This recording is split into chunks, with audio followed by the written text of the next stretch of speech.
Hello, hello, everyone. We're here for the special stream. I hope everybody's doing good. Hi, Gabriel. Welcome in.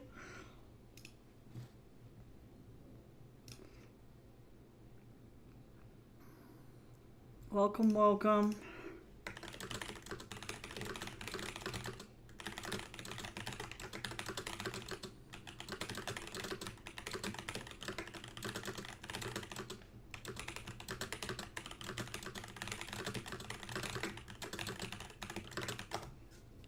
All right. Okay, so this stream is going to be a little bit more formal and more structured than my typical streams because this one is a very special one. But I'm going to wait for a couple more minutes for more people to trickle in before I get started.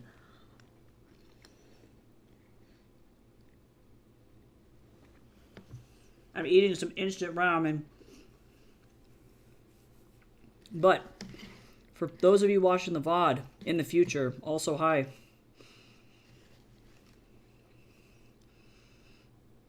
If you're over on Twitch, we have very beautiful ambient music to listen to if you're interested. But if you're in the VOD, you can't hear it. It's pretty late. Dystopian Fantasies to fall asleep to stream? I hope so. Yeah, I recognize it's like 9 p.m. on the East Coast, so sorry for all my 9 p.m. people. But as I said, if you do end up passing out or if it is too late for you to stay, these VODs will be available tomorrow probably. So I'll tag everybody. It'll be over in the Discord. And I'll make sure to let people know kind of how far we got through the book before we got there. Had to stop. So I'm going to be doing this for the whole month also.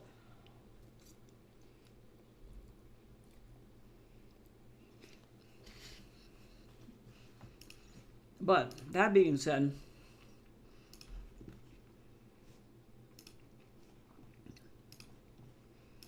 I'm going to share a very special link with everybody. If you're over on YouTube, I'm actually going to update the YouTube to the description to have this information in it. So if you're listening to the VOD and you want the link to go and back the Kickstarter, the link is in the VOD to back the campaign. So I just updated that. If you're over on Twitch, we're going to be doing this. So I'm going to share a link with everybody. And I guess, hi Chips. How's it going? I guess I'm going to go ahead and get started on this stuff. So if you click that link, it's going to lead you to this very cool thing. So today's a special stream. I'm going to be doing these every Monday in the evening, all month long, showcasing my brand new book that is coming out. It's Court of Snakes, the Omnibus Edition, and I am very, very excited to showcase this to everybody. So I have the book. It's beautiful. This book is the most specialist of all of my books that I've ever made. It is the first special edition that I've put together, and I did all the illustrations for it. It has sprayed edges. It has a gold foil cover. It has a separate case illustration that is unique to this book only. And most importantly, and my favorite part, well, I guess it's got end papers too. So this is not my most favoriteest part. This is cool though. It's got special end papers inside. And my most favoriteest part is that this book has full color illustrations in it. So for the first time, I get to actually have full color illustrations of my characters in the book. I have Terran, Perseus, and the King all in the book, and this book is divided down the middle with this illustration of the King that I did a while ago as well. So this Omnibus Special Edition is indeed 2 books in one, and if you click that link that I dropped into the chat, or if you're on YouTube, it's in the description, you'll be taken to this little thing that is a brief project update, but if you follow, it'll say follow our exclusive content, and you can put in your email to follow the campaign. That will lead you to this update. There are 10 copies of the discounted Omnibus available on BackerKit, which you can actually back right now. And already I'm 20% funded to people through their money at it already, which is great. So if you want to learn more about the book itself, all of the information is here. Reviews for it are coming in. The characters, all of that. And you can just like on Kickstarter, back the project. There are multiple tiers, everything from $10 all the way to $110 with bonus art, teas, stickers, all that jazz. The early bird is $10 off. So if you want that, you got to jump on it. So that's what we're going to be reading today. I won't say anything more. Oh, actually, I probably am going to need that link later. I don't know why I did that to myself. I am a fool. Come back here, link. There we go. I'm going to need that link later. But yeah, so that's what we're going to be doing today. Nice. Got some food and some tea to sit down and enjoy the reading. Very good. I just finished a thing of instant ramen and I have some oolong tea. So I am also stoked and ready to go. So if you want to invite anybody else, any other friendos, please come on and invite everybody in. This is the sequel, so I will give a quick warning before I start to jump in. For those of you who have not read Court of Snakes, This Desert Cage, this book does contain spoilers. So if you don't want to know those spoilers, you have been warned. The first book is available on Amazon and you can purchase it, but this is the second one. So I'm going to go ahead and get started now that we've sat in here for like 10 minutes. We'll see if anybody else trickles in. Thank you again, everyone, for joining. I'm very, very excited about this campaign. And if you want to share it with as many people as humanly possible, I would definitely appreciate it. It's actually crazy because I think one last thing before I go absolutely ape. And yeah, I actually have 47 out of 50 followers. So I only need 3 more followers to hit 50, and then the people will leave me alone in the Backer Kit Collaborative. So hooray! So go do that. That would be amazing. Following is free, so I would appreciate it. But for those of you who are jumping in soon, I'll give a quick synopsis of the first book. In Court of Snakes, This Desert Cage, the book follows Taryn and Parissa, 2 teens living inside an isolated city called Segano. Taryn's parents were assassinated by a usurper. Parissa is the daughter of that usurper. And both of them navigate this very corrupt city in 2 completely different ways.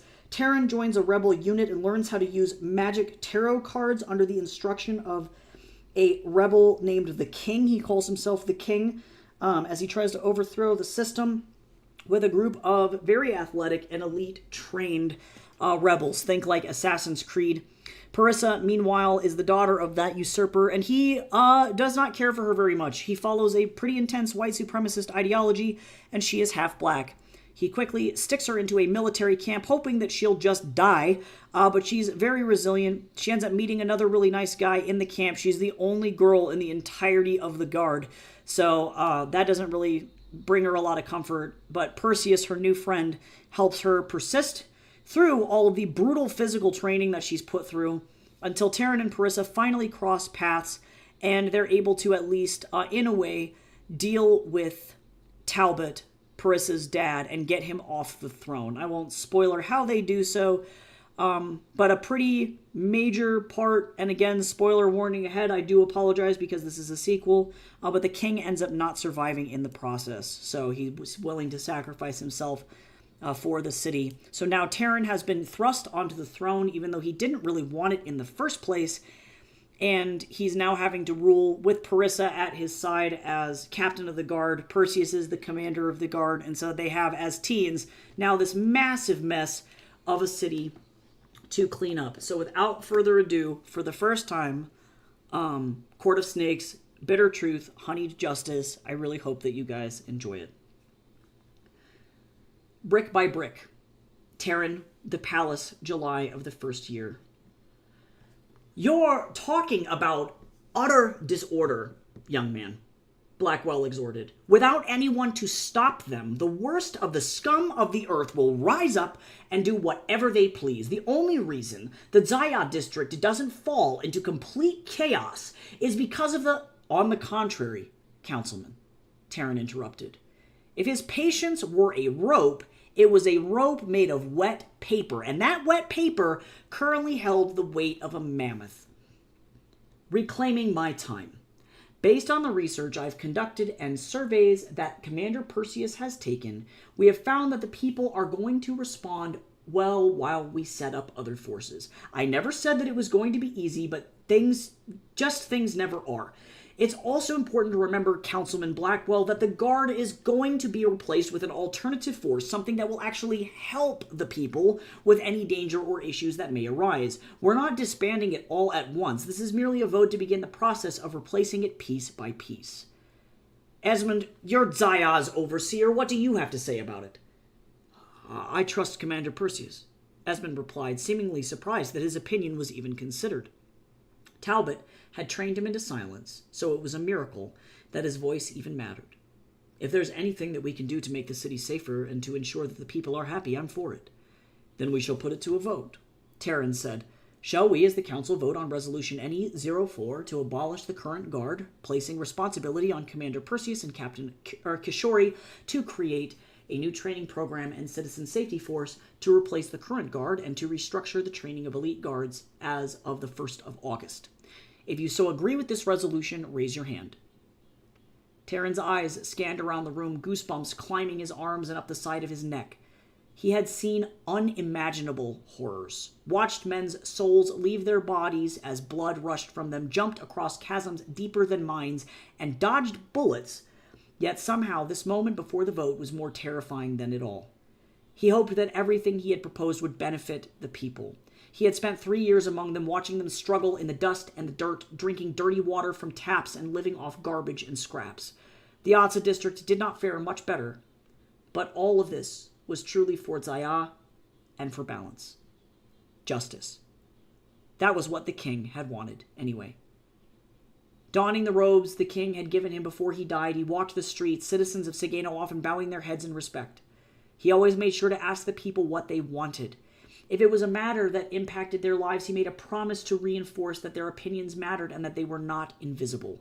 They were not merely dirt on the shoes of some Na'a aristocrat, and their individual lives were valued. What an uphill battle it had been. Everything had been taken from the lower districts, especially Zaya, were falling apart. Literally, sinkholes swallowed up buildings and structures collapsed every day. That was what Terran had decided to tackle first. After working on beginning new infrastructure projects, taking funds from the pockets of residents of Na'a, and starting the great task of rebuilding the districts from the ground up, his only regret was that all the money that Talbot and his inner circle had taken was gone. Then a new problem arose. Terran had become aware that the Guard system was not working. The Guard in place had collapsed upon themselves. They were mostly boys from Zaya that had turned against their own people, convinced by their former sovereign, Talbot, that their place in the Guard was one of glory and righteousness, and that they were the law above all consequence and fallibility. They no longer saw their fellow citizens as friends, family, loved ones, but as criminals to be punished. Biases ran rampant, and some joined the Guard simply with the intent of imposing their will upon others.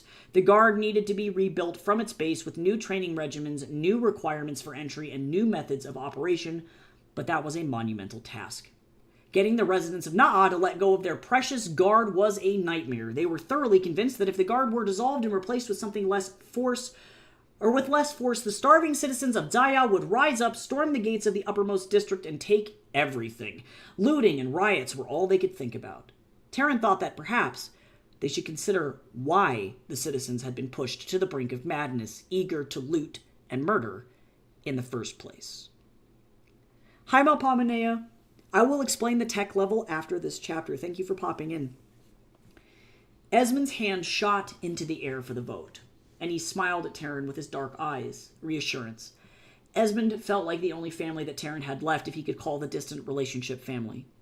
Vina quickly followed her hand in the air in confidence as well. Terran had the fortune of 2 of the king's closest associates being on the council.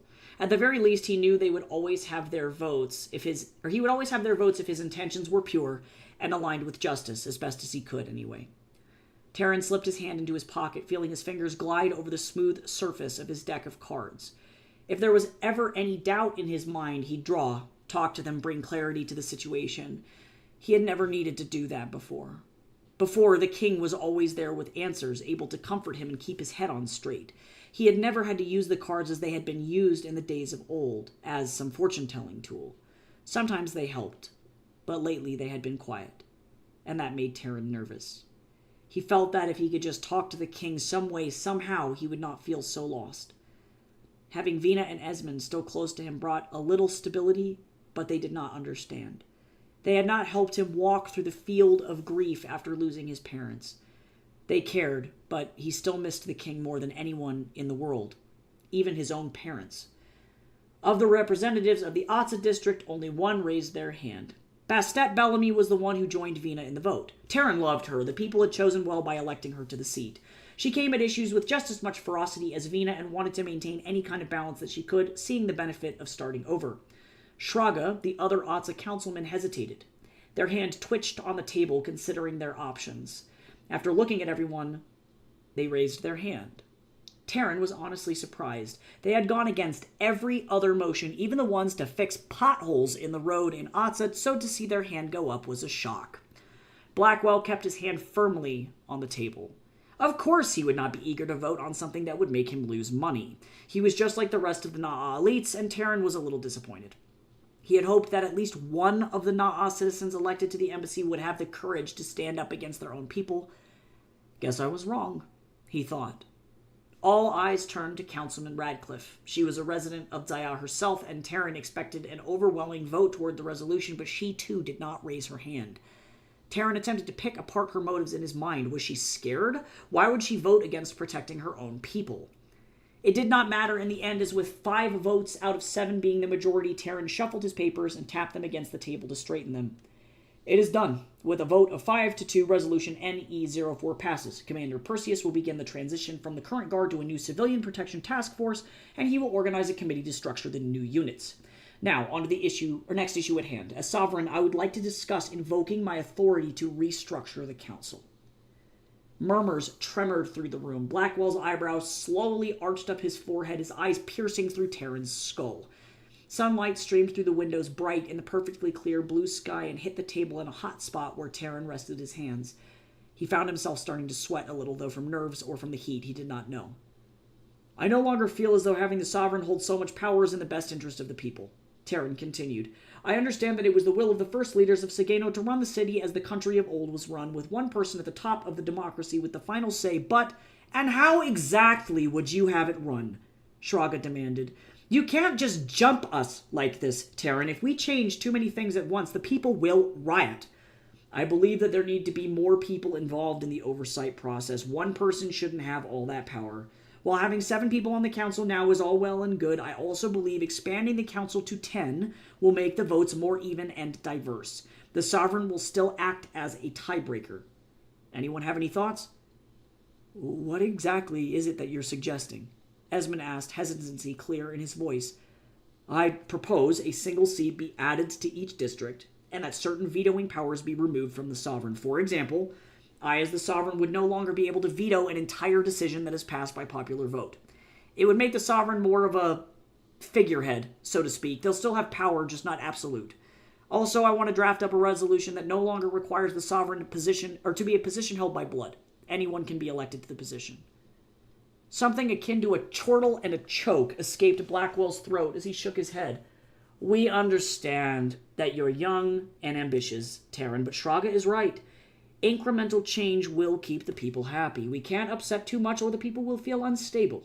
They've been unstable, Councilman, and I think leaving things as they are is going to continue killing people. Terran, we've been following the same doctrine for 150 years. The Constitution is the foundation of Sageno, and in it, the text defines how the government is run. Why would you do this? Shraga laid out the facts as if Terran had planned to kill their firstborn child. For the sake of fairness, one's blood does not inherently make you better than everyone else. Blackwell's eyes twinged.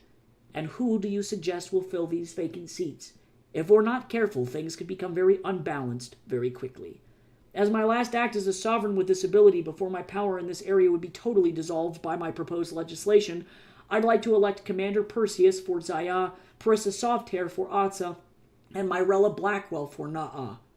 Parissa and Perseus are obvious choices based on their military experience, and I believe Myrella, as the head of many successful charity organizations, has the expertise we need in running large-scale social projects. Everyone shifted in their seats as Blackwell reclined in his chair, seemingly put at ease by the fact that Terran had chosen his wife to fill the other position in Na'a. This was strategic and certainly intentional on Terran's part. It was the only way to keep him happy. I agree with the motion. Vina finally broke the silence. If you want to draft up something, Taryn, we can bring it up for a vote in the coming weeks.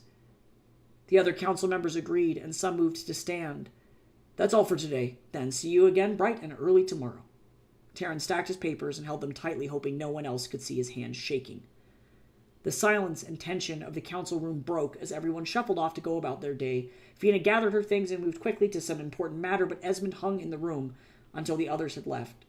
He gave Taryn a hearty pat on the shoulder and assured him in his cream and honey voice, "Good work today, Your Majesty." "You don't need to be formal, Esmond," Taryn laughed. "I told you a dozen times it doesn't matter. I don't want that. I'm an elected official, not a king. Sorry, just so used to procedure. I wanted to let you know that I have an open seat at a restaurant not far from here this evening and would be delighted if you would join. Parissa and I are going to catch up after a long week, and she immediately demanded to know if you're going to be there." "Perseus isn't going. The commander is swamped with work, so unfortunately he's not available tonight. Obviously, he'll be busy with creating the new committee, but he's also drowning in disciplinary cases within the Guard, particularly the elite Guard. It is a mess. I'll pass. Esmond, thanks for the offer, but I think I just need some time alone tonight." "Of course. Have a good evening, and I'll see you tomorrow. Offer still stands if you change your mind." The door to the council room closed as Esmond left, and Taryn let out a deep exhale, hoping to lift some of the weight from his shoulders. He slumped back down into his chair, looking over the paperwork. It felt like there was still so much to do. They had only barely begun to repair the streets, and Taryn already faced an insurmountable problem. It was so bad that it was impossible not to notice. The districts were growing too fast, especially Zaya. They needed to expand to accommodate Sagano's growing population, but to where?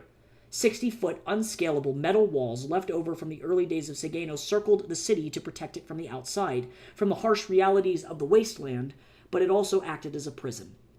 A cage. Taryn's fingers glided over the cards in his pocket. He drew one, hoping to gain some clarity and ease his mind. The card he pulled showed an image of two people standing naked in a cemetery, their eyes and hands to the sky. A figure with white wings blew a trumpet above them. Judgment, the card read. "Don't be too hard on yourself." The king's voice rang in his head. "You just have to be patient. All things in time." Taryn slammed the card back into his deck. It was not really Lexus talking to him. He knew that. The king was long gone, buried underneath marble beneath Taryn's very feet, several stories below. "Be patient," the card said. How could he not nitpick every single one of his own actions? The entire fate of the city, every individual's happiness rested on his shoulders. He carried the weight of what was left of humanity and was not allowed to put it down. A knock resounded across the door, and Taryn nearly jumped out of his skin. "Yes?" he called through the door. "Commander Perseus is available to meet with you this afternoon, Your Majesty, if you so wish it." Maze called through the door, ever present. Even though Taryn hated being followed around, he was grateful for Maze's ability to remain organized and keep Taryn on top of his own schedule. He had hired her shortly after the king passed. She was no replacement, but she helped. "Thank you. I'm going to take a break for a moment. Would you mind grabbing me from my room mid-afternoon? I'll meet with him then." "Of course, Your Majesty." And then Taryn was alone. He dropped his forehead to the desk. The cards were right. He just had to persist, brick by brick. Politics are stressful. All right, so to answer Melpomenea's question about the tech in Sagano, so they believe that there was a nuclear war that happened outside and that Sagano as a stronghold is the only one left. Unfortunately, due to the limitations of resources, very few places have electricity, so it's mostly the upper wealthy elite that have electricity and a working elevator. The palace has a working elevator, which is pretty sick.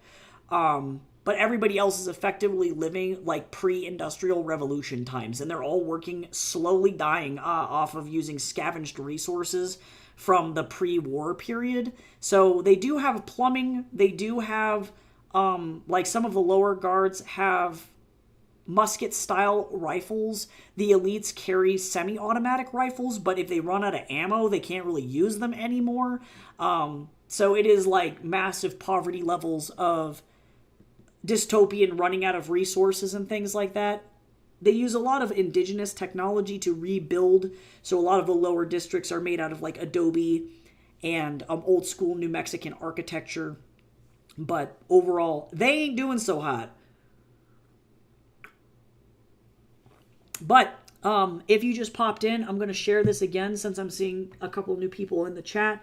Of course, if you want to back this project now, I'm allowing my followers to do so early. My goal is to try and get this bad boy as funded as humanly possible, so when I launch day one, I can effectively be like, this was funded in 4 seconds, because that would be hella cool. So if you want to check out the project, or even just give it a follow for free, you can click that link, pop your email into the chat, or into the prompt box, and then check out the rewards. Take a look at it and give it a back if you want. But yeah, this is definitely very Santa Fe, Southwest New Mexico coded. I'm a huge fan of that kind of stuff. New Mexico is my like ancestral home, so I love New Mexico.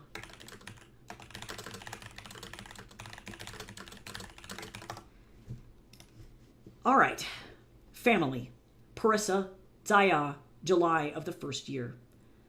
A group of children jumped and splashed in the well nearby, sending up sprays of water at their parents, causing the disgruntled adults to scold and scowl, but ultimately leave them be. Parissa shielded her eyes from the sun as she watched them, a massive smile on her face as they dashed off with new shoes and shirts, things they had never had the luxury of owning. She and Perseus sat together under the awning of Perseus's mother's home, watching over Zaya as the day lugged on. The back of Parissa's hand itched, and she scratched at the puddle of blue there. A silver thread of metal snaked through the blue, a chalice with a numeral 10 on it inlaid into her skin. She ran her finger around the rim of a massive silver bowl on the ground beneath her feet. The bowl, the size of a washtub, had gemstones encrusted into the sides and contained nothing but black water, dark as ink, that reflected the blue desert sky like glass. A woman approached nervously. Her hand gripped the strap of her bag as though she were afraid someone would take it. Perseus adjusted his guard armor and the woman flinched, fearful of any kind of retaliation. "Hello," Parissa greeted, hoping to ease her as she approached. "How are you today?" The woman paused, seemingly taken aback by the question. "I'm fine, I suppose. I heard from some others that you're giving away free goods." "We are." The woman looked around, confused. She saw no stalls, no chests of food, clothes, or shoes. "Reach into the basin," Parissa instructed. "I promise the water won't stain your clothes." As she edged forward, her hands trembling and never leaving the strap of her bag, the woman gazed into the pool. It reflected her face, sun-blasted and wrinkled from outside work. She froze there. Parissa gently extended her hand, and the woman recoiled. "May I?" Parissa asked. After a moment of contemplation and hesitancy, the woman relented. All right, I'm going to take a brief break here so that way nobody gets jumped by ads. Let me put it into the chat here. Okay. I'm going to do my best to not read in the middle of ads because that is lame. So if anybody has any questions, please let me know. I also want to say thank you so much to Kyle Hudson Bueller for the sub over on YouTube. I appreciate it. Oh, we got a bot. Good timing for the bot, though. Get out of here. Go on, get. Be gone, demon. Ew. Ew. Hi, Lava. How are you? Sorry, I was like MIA today. When I say that my boss had literally like rush tasks for me all day today, I was like, oh, and then screamed. That was what happened to me today. It was terrifying. But I survived. Barely.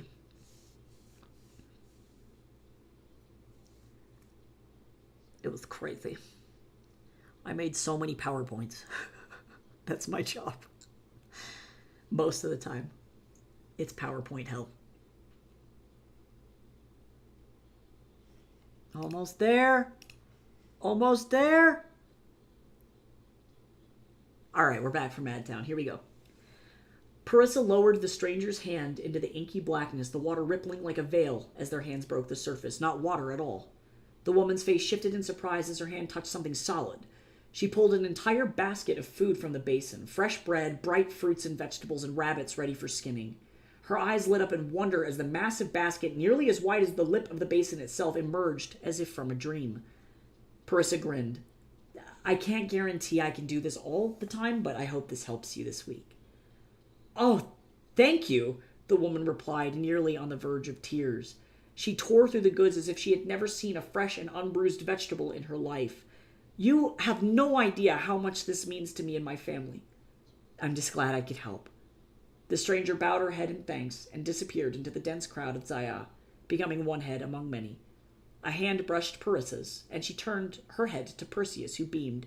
His cheeks caught the light, skin the darkest it had been in a while because of the summer sun, umber and glorious, and everything Parissa loved. "You're doing a good thing," he said. "Luck of the cards." Parissa shuffled her deck idly as they waited for more people to approach, wondering when the magic of her deck would wear off. They were still just as much of a mystery to her as when she first learned to use them, but she had grown fond of the wonders they possessed. She had made it her mission to go into the streets every day and place a card on her hand, curious to see what help they would bring. Cups had proven to be an incredible suit for charity and community. The more she read, the more she understood her role in all of this. She was to bring Sageno together through the cards and through her compassion. Her persistence had finally paid off, and her deck had given her the card of all cards, something that could provide every single person with whatever they most desperately needed. She could finally spend a little bit of the happiness she found with her new family to other families. With any luck, she could make Sageno whole again. "Are you two melting in the heat?" someone asked from the doorway behind them. Parissa turns to find Perseus's mother there, glasses of something cold in her hand. Her curls spiraled away from her head, and a bright smile stretched from ear to ear. "Nah, Mom, we're okay," Perseus replied. "It's a little warm, but it's not as bad as it will be next month, guaranteed." "I made lemonade. You want some?" "Please." Parissa gratefully grabbed a glass from Perseus's mother and took a gulp, the tart lemonade making her mouth pucker at the corners. Perseus, despite everything, was playing tough. She had been melting indeed. The lemonade helped. Perseus's mother sighed and looked up at the house's door frame as if recalling some long-forgotten memory. Perseus raised an eyebrow. "Mom, you okay?" Miss Shirazi ran her hand down the doorframe post and sighed, smiling in spite of the bittersweet pain in her eye. "I'm just going to miss this place, that's all. Even after everything you've been through here, I promise living in Na'a will be much better for you in the long run. Get you away from all of this." "I know, Miss Shirazi paused, her finger catching on flaking wood. "I know." Metal boots clanked across stone, and Parissa turned away from Miss Shirazi toward a pair of young guards who made their way toward them. They clicked their heels and bowed curtly after they approached. "Commander Perseus, the Sovereign has requested a meeting with you." For a moment, Parissa flinched, expecting them to address her. Then she remembered that she could relax. She had gladly given up her position in the guard and no longer needed to take orders from anyone. No one would ever order her around ever again. "Oh, good," Perseus huffed as he stood, his brow beaded with sweat in the scorching summer heat. "I hope that means that the resolution passed. Parissa, I have to figure out what I need to be doing this evening. Either I'm going back to organizing the Citizen Task Force Committee, or Terran is going to tell me he's no longer sovereign and the entire city will collapse in upon itself. Hopefully Terran brings good news." "I hope so too," Parissa said, setting her cup on the stoop. "Good luck." Perseus's mother took his cup and gave him a hearty squeeze. "Be good today." "Always am," he joked, disappearing into the crowd with his subordinates. "Are you going to stay?" Miss Shirazi asked, retrieving the other cup from the stoop. "You could come in, have some late lunch." "No, Parissa began, but when she turned back to the basin her cards had created, she found that it had disappeared, and her hand had returned to its usual color. She didn't really understand how they knew when it was time for their magic to stop, but somehow the cards did, and she had to get comfortable trusting them. It honestly was a work in progress. "I'm fine. I have a dinner date tonight that I don't want to miss, and I really should go home and wash up. Come here and give me a hug," Miss Shirazi demanded. Parissa did as she was told and hugged Perseus's mother tightly, taking in her cumin and pepper smell. "Thank you for the lemonade. You're always welcome, Parissa. Anyone that my son loves so much deserves the world." Parissa wandered her way back through Zaya and Atsa, looking at the hard work Terran had put into motion. Builders and architects worked tirelessly to repair bridges, roads, and gutters. Zaya needed to be approached slowly, and as Parissa walked, she found that Atsa and Zaya were nearly identical in state, in too similar a state of disrepair to tell apart. Now, though, things had changed. Where buildings once shot out of others like growths, they slowly transformed into something with structure and stability. Terran had decided to take note of the aesthetic preferences of the king's former office and make that the inspiration for the city. Wooden beams mingled with tiled roofs and adobe in all the colors of the earth. The new buildings were beautiful and included things like proper sewage and ventilation. Parissa's heart bubbled with pride as she looked upon the work the people of Sageno had put into their home, and she couldn't help but smile. The transition seemed less harsh as she made her way into the Na'a district past tall walls and gates. People did not look like they were about to starve for the most part. As mammoths and oxen moved through the streets, the weight of desperation no longer hung in the air.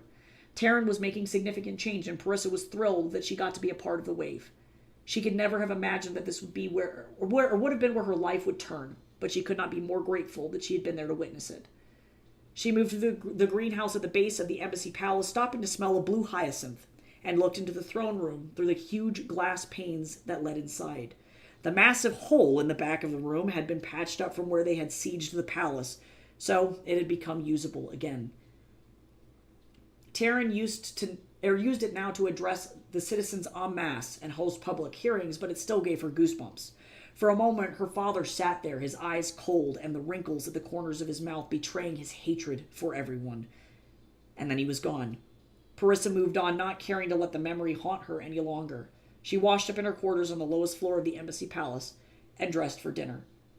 The restaurant Esmond had chosen was one of excellent reputation and prestige in Na'a, something Parissa never thought he would suggest. Esmond preferred the simple things in life. Good old-fashioned stew and a nice cup of tea were usually all he needed. A restaurant this fancy indicated some kind of hidden subtext that Parissa had not quite figured out yet, but she was overjoyed to go anyway. Esmond was more than family, and any moment spent with him was a moment treasured. "Wow, it's been quite a long minute, hasn't it?" Esmond asked as he slid his chair toward the table, shifting awkwardly. "I can't remember the last time I went to a restaurant." "Years," Parissa noted. "Before all this. Before Dad." "Right." Esmond coughed, moving past the subject. He knew it hurt her. "I hope you like it. I figured we could use a change of pace." "What's with the prestige?" Parissa suggested, gesturing around the restaurant. "A little too classy for me, don't you think?" "I wanted a change of pace. In truth, I've never been able to afford anything like this. With the increased pay that the council passed, I'm sad Perseus couldn't come, but I know he's got a mountain of work. He's a trooper. I couldn't ask for a better commander." Esmond's spectacles glinted as his eyes wandered over the menu on the table. "Now Perseus must decide what to change first and how to change things in a way that'll keep everybody happy." "I don't care about keeping the people in Na'a happy," Parissa scoffed. The menu overwhelmed her. She had grown accustomed to eating fruit and military rations over the last few years. Now she subsisted mainly on Ms. Shirazi's cooking or things Perseus brought home from meetings. "They've been brainwashed by my father into believing that everyone outside of Na'a is out to get them, and I almost don't care if they get left behind." "That certainly is the easy thing to do," Esmond admitted, setting his menu down. "The question is it the right thing to do?" Parissa fiddled with the silver ring that circled the fourth finger on her left hand. She understood the value of compromise, but she also knew that those people eventually would have to be held accountable. Esmond approached things with fear, wanting everyone, especially those with the biggest sticks, to be happy, or at the very least complacent. Parissa no longer cared. "You miss him, don't you, Perseus?" Parissa started from her thoughts and looked up at her teacher with blue eyes. "Oh, well, yes, I do. It's hard going from seeing Perseus every day and being at his side during our shifts to not seeing him at all. I'm losing my mind." "Well, then, I suppose we'll just have to find you something to do," Esmond joked. "Perhaps you wouldn't be opposed to helping me with my paperwork if the charity work you do isn't exciting enough." "Me? Paperwork?" Parissa cackled and then covered her mouth. A few restaurant patrons turned to look at the sudden burst of noise, and she flushed. "You must be joking." "I wouldn't mind the company," Esmond admitted, "but I understand if it sounds boring. Taryn has proposed that you take a seat on the council. He's expanding the seats, so you may end up having to deal with paperwork either way." "What?" "You and Perseus both. He wants to absolve a lot of the sovereign's power, apparently, but I'm not sure what he has in mind. He's ruffling a lot of feathers." The night flitted on, the sun setting beyond the walls of Segeno, and the dim electrical lights of the Na'a district illuminated the restaurant interior in gold. Esmond talked Parissa into a few glasses of wine. Before she knew it, she had disappeared into laughter and food so rich it melted, forgetting the worries of the past few years. For the first time, she could be herself, surrounded by people she loved. She had a family. She was no longer alone. Hi, Jace. Hi. I hear Jace. All right, I'll drop this here since people keep trickling in. Don't forget that you can click on that little linky lonk and go to my Backer Kit page where you can sign up to be notified when the Backer Kit campaign launches, or you can back it now if you feel so inclined.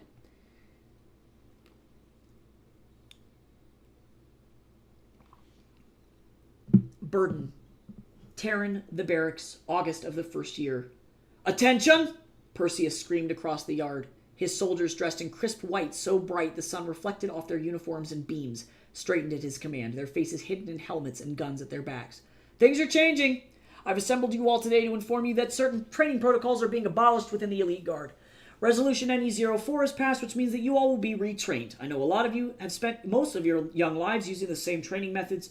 I was inducted with most of you. We're entering a new period in Sagano, and I'm excited to tell you all how things are going to be handled starting today. Terran looked down at the men from a watchtower balcony. Things were changing in tidal waves now. He and Perseus had worked together over the last few months, meticulously crafting a plan for the new task force under the name Operation Shino. Perseus's plan not only included a reallocation of funds, moving money from the Elite Guard to a place where it could eventually be used to create an entirely new civilian manned force, but also addressed the methods by which the elite went about their business. We will now only be responding to reports of extreme violence. Rather than fill the gaps of the street guard, you will now only be called in to address situations of murder, gruesome brutality, riots, or instances of high-level threat to important governmental persons. Other units are being created to handle medical emergencies or non-violent matters. We found in the embassy armory a store of what were labeled as radios. These devices allow us to communicate across long distances without needing paper or pen. They are powered by the sun, and communication is instantaneous. There are enough for each of you and then some, as well as supplies to power the devices. I will assign each of you a patrol route, and this will be how we keep the city safe.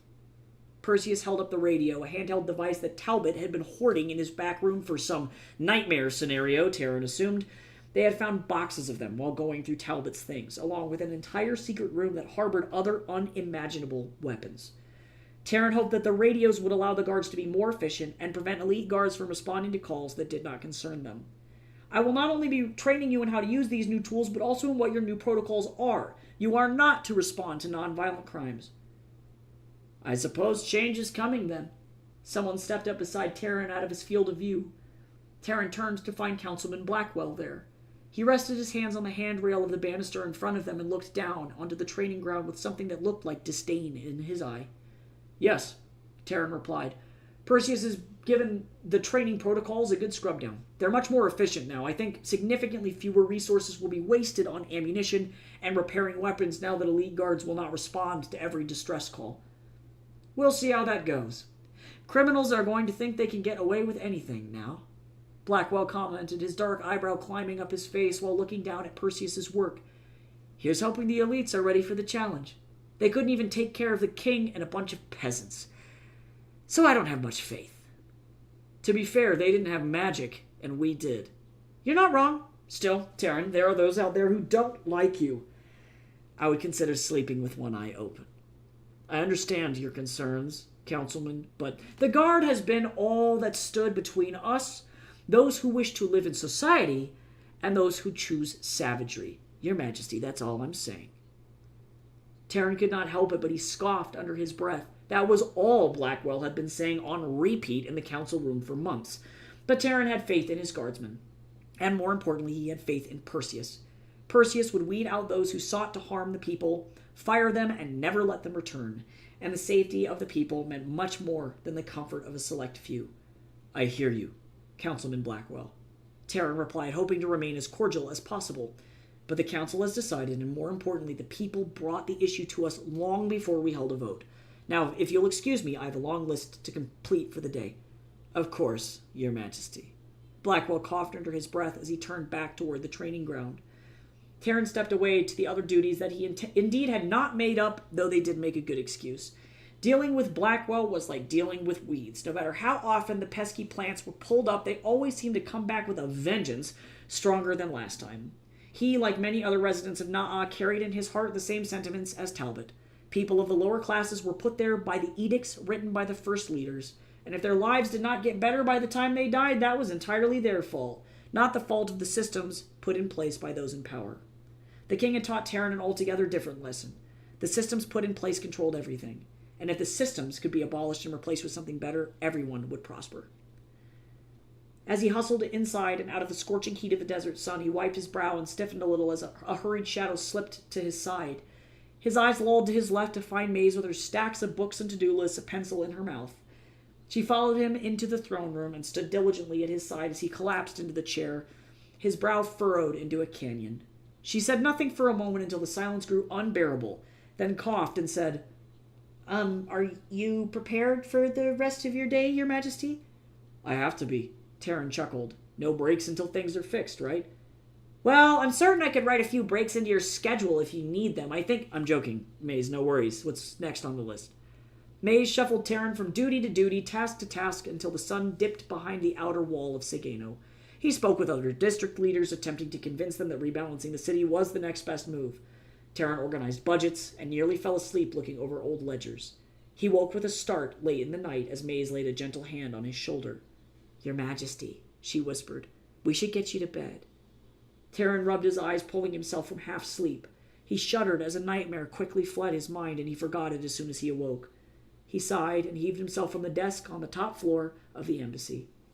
Though it had been a year since Parissa had blown a hole in the side of the Sovereign's suite in the embassy tower, repairs had still not been completed quite yet. The tower card had detonated the windows and scorched the walls, though the southern side of the suite had remained untouched. Terran stood in the room that he used to share with his parents and dissected every new addition. This is a typo. I'll have to remember that. I'm going to take notes because guaranteed I'm going to find weird stuff in here. Time to bust out the thing. I'm going to do it. This is why we do this.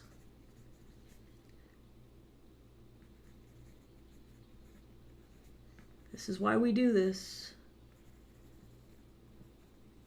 Boop. He was glad he did not have to share the bed that Talbot had slept in. Terran's room was the closest thing to the sky in Segeno, his room being at the very top of the embassy tower. He had the most outstanding views of the desert and could see the comings and goings of all the people below. He paused at the glass for a moment, watching the residents of Zayal light their fires and electric street lamps of Na'a flickering to life. Segeno was falling apart, and unless they could expand, they would be just as much of a wasteland inside as the desert was outside.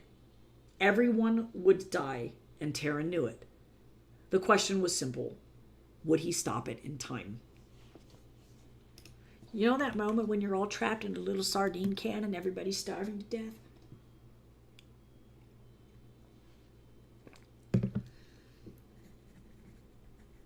Okay, hold on.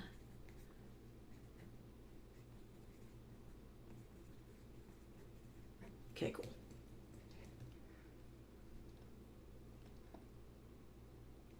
The sun. Parissa, the palace, August of the first year.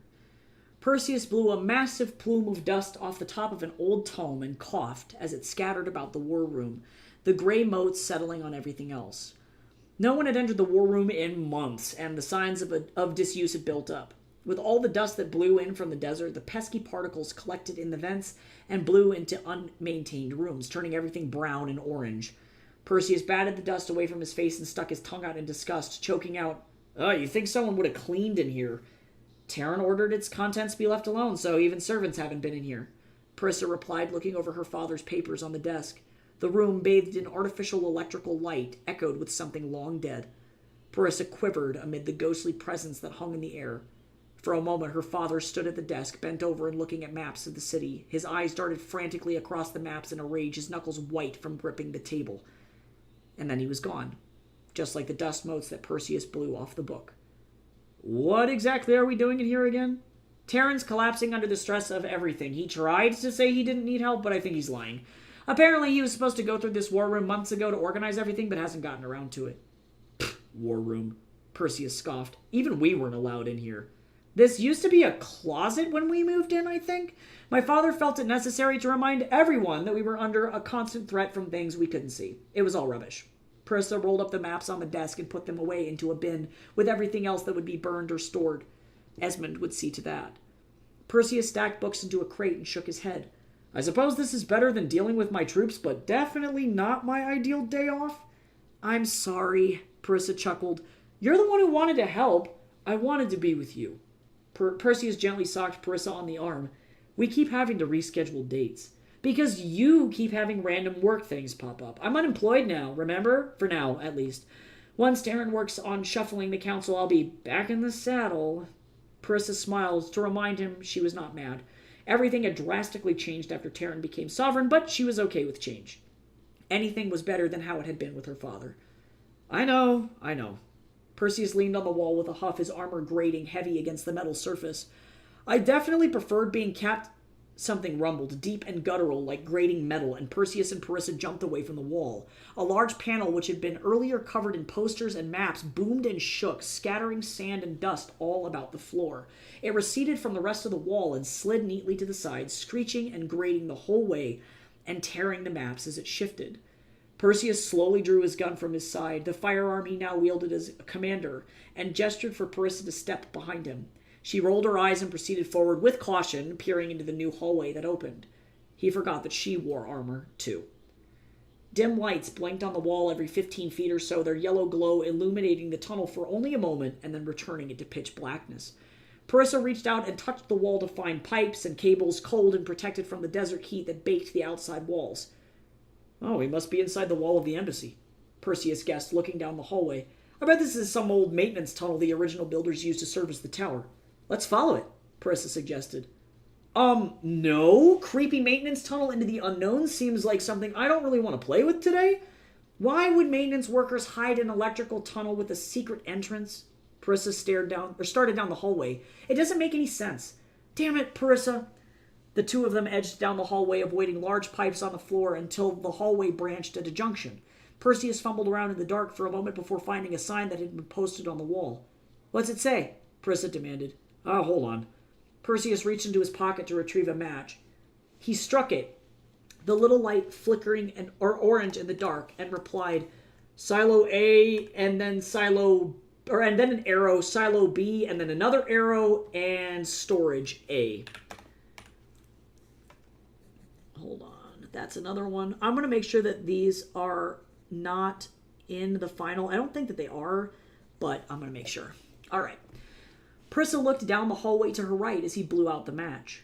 Silos? Does that mean these paths lead to the water drums? I didn't think that the city's water supply connected to the embassy.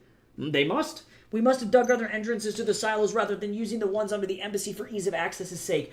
I wouldn't personally want people digging under my house every time the people of Naa had a water problem if I were the sovereign. Do you think there's anything in the storage? I mean, my best guess would be no, but knowing you, we're going down there anyway. You're 100% right. Parissa took Perseus' hand and followed the sign away from the sound of dripping water, their boots clanging on the metal grates that lined the floor. They passed metal boxes mounted on walls that had all but rusted shut, signs that pointed them in the right direction, and warning placards disclosing the dangers of touching certain switches or opening certain valves. It truly was a maze of infrastructure. After twists and turns and more twists, they reached a door. The door had been vaulted shut long ago. The large circular wheel on the door did not shimmer in the bulb's light, but instead had been coated in rust from lack of use. Parissa looked up to the top of the door, hoping for another way in, but found none. Ooh, this place hasn't been used in a long time. No kidding. Perseus sheathed his gun and put his thick, protective white gloves on. With a hearty push, he threw his entire weight into the hatch, attempting to force nature to let go of what it had reclaimed. Despite his pushing and shoving, and despite the sweat on his brow, the door did not budge. Parissa stood back and reached into her pocket, shuffling around to grab a random card from the middle of the deck. She drew a single card and placed it onto the back of her hand, feeling the chill of the ink spreading across her skin and the silver, snaking line of metal winding its way into position. The skills that the king had taught her had been more valuable than she could have ever imagined. She had never expected them to be so powerful, and she found she relied on them nearly every day. Looking back on it, she could hardly believe that he had put that much trust in her. The cards must have told him that it would all work out. She could have easily betrayed them and given the deck to her father, but here she stood. Using the cards relied entirely on blind trust. As the magic pulsed through Parissa's body in bursts like a sandstorm, the electrical current settled in her fingertips. When the magic was done, she lifted her hand to find her skin bright and incredibly hot to the touch. Perseus, back up, she ordered. No! Perseus grunted, still throwing his full weight into the door. I got it! If you just give me 15 seconds. Trust me, just step back. Perseus sighed, frowned at the stained, rust-colored palm of his gloves, and stepped away from the door as she had asked. Parissa pressed her hand to the door and let the magic of the cards do the work. Within a moment, her hand grew white-hot, so hot it blew her hair back in radiating waves, and the door's metal melted into a liquid heap at her feet. When the metal had cooled and a gaping hole opened into storage A, The card faded as it always did, returning to its place in the deck. Perseus crossed his arms. I could have gotten it, he scoffed.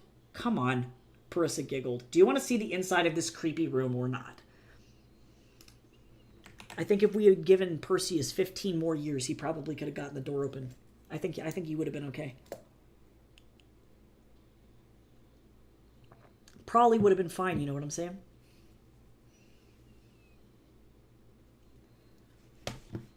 All right, I'm going to take a brief break and let my voice rest.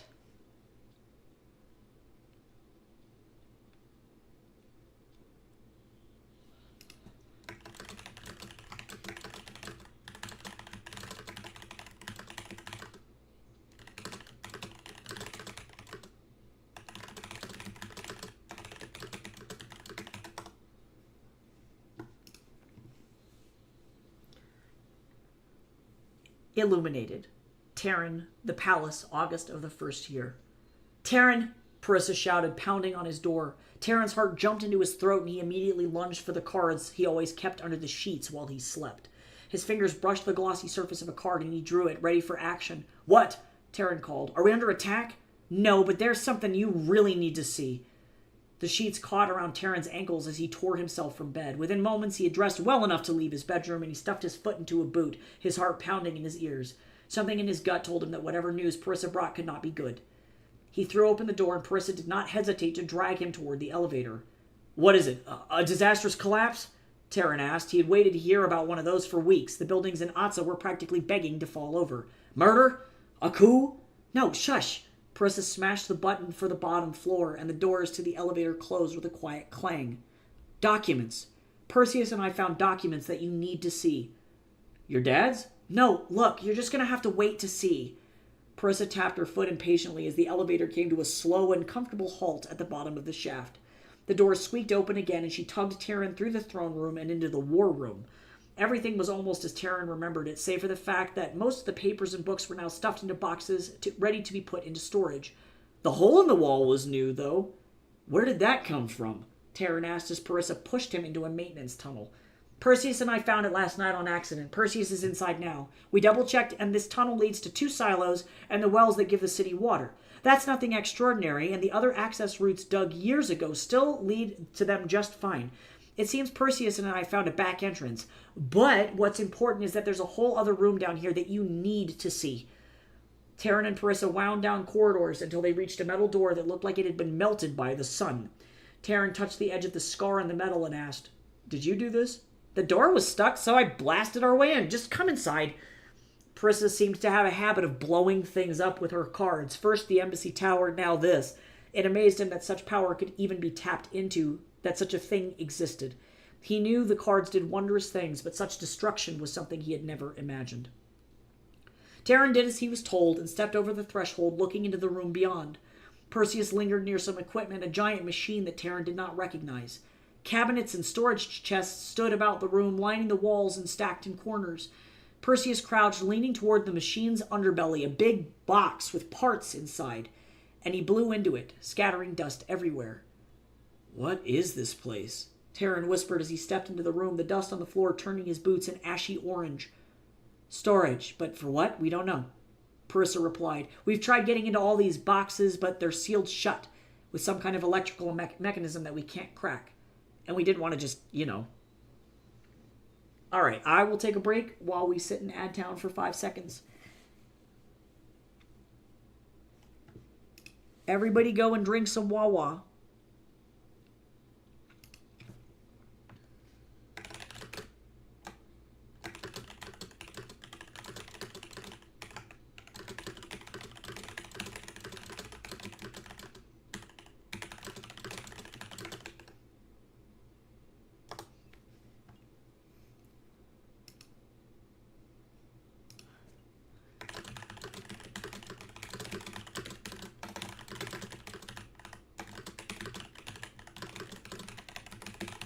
All right. I'm guzzling tea.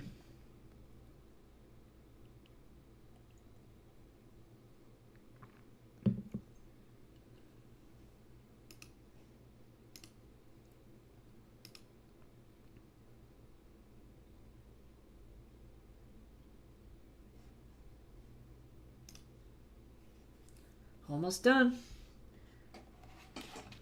What song are you guys listening to? Was it the kazoo? No. I thought it was the kazoo song. I got really excited. I don't have my headphones in right now. All right. We've tried getting into all these boxes, but they're sealed shut with some electrical mechanism we can't crack, and we didn't want to just, smash them open. Perseus grunted as he stood coming out from underneath the machine. That was my suggestion. We don't know if there are explosives inside. Fair point. Any luck with the cards? Terran ran his fingers over the cards in his pocket. None, Parissa replied. They won't talk to me. Thank you so much for that sub, Lava. I appreciate you. Thank you. Terran pulled a card from his deck, eager to solve the puzzle, but froze when he looked upon the card he drew. 0. The Fool. How was that supposed to help him? It was a card of new beginnings, opportunity. Perhaps it was a warning. He rested the card face down onto the back of his left hand, but nothing happened. See?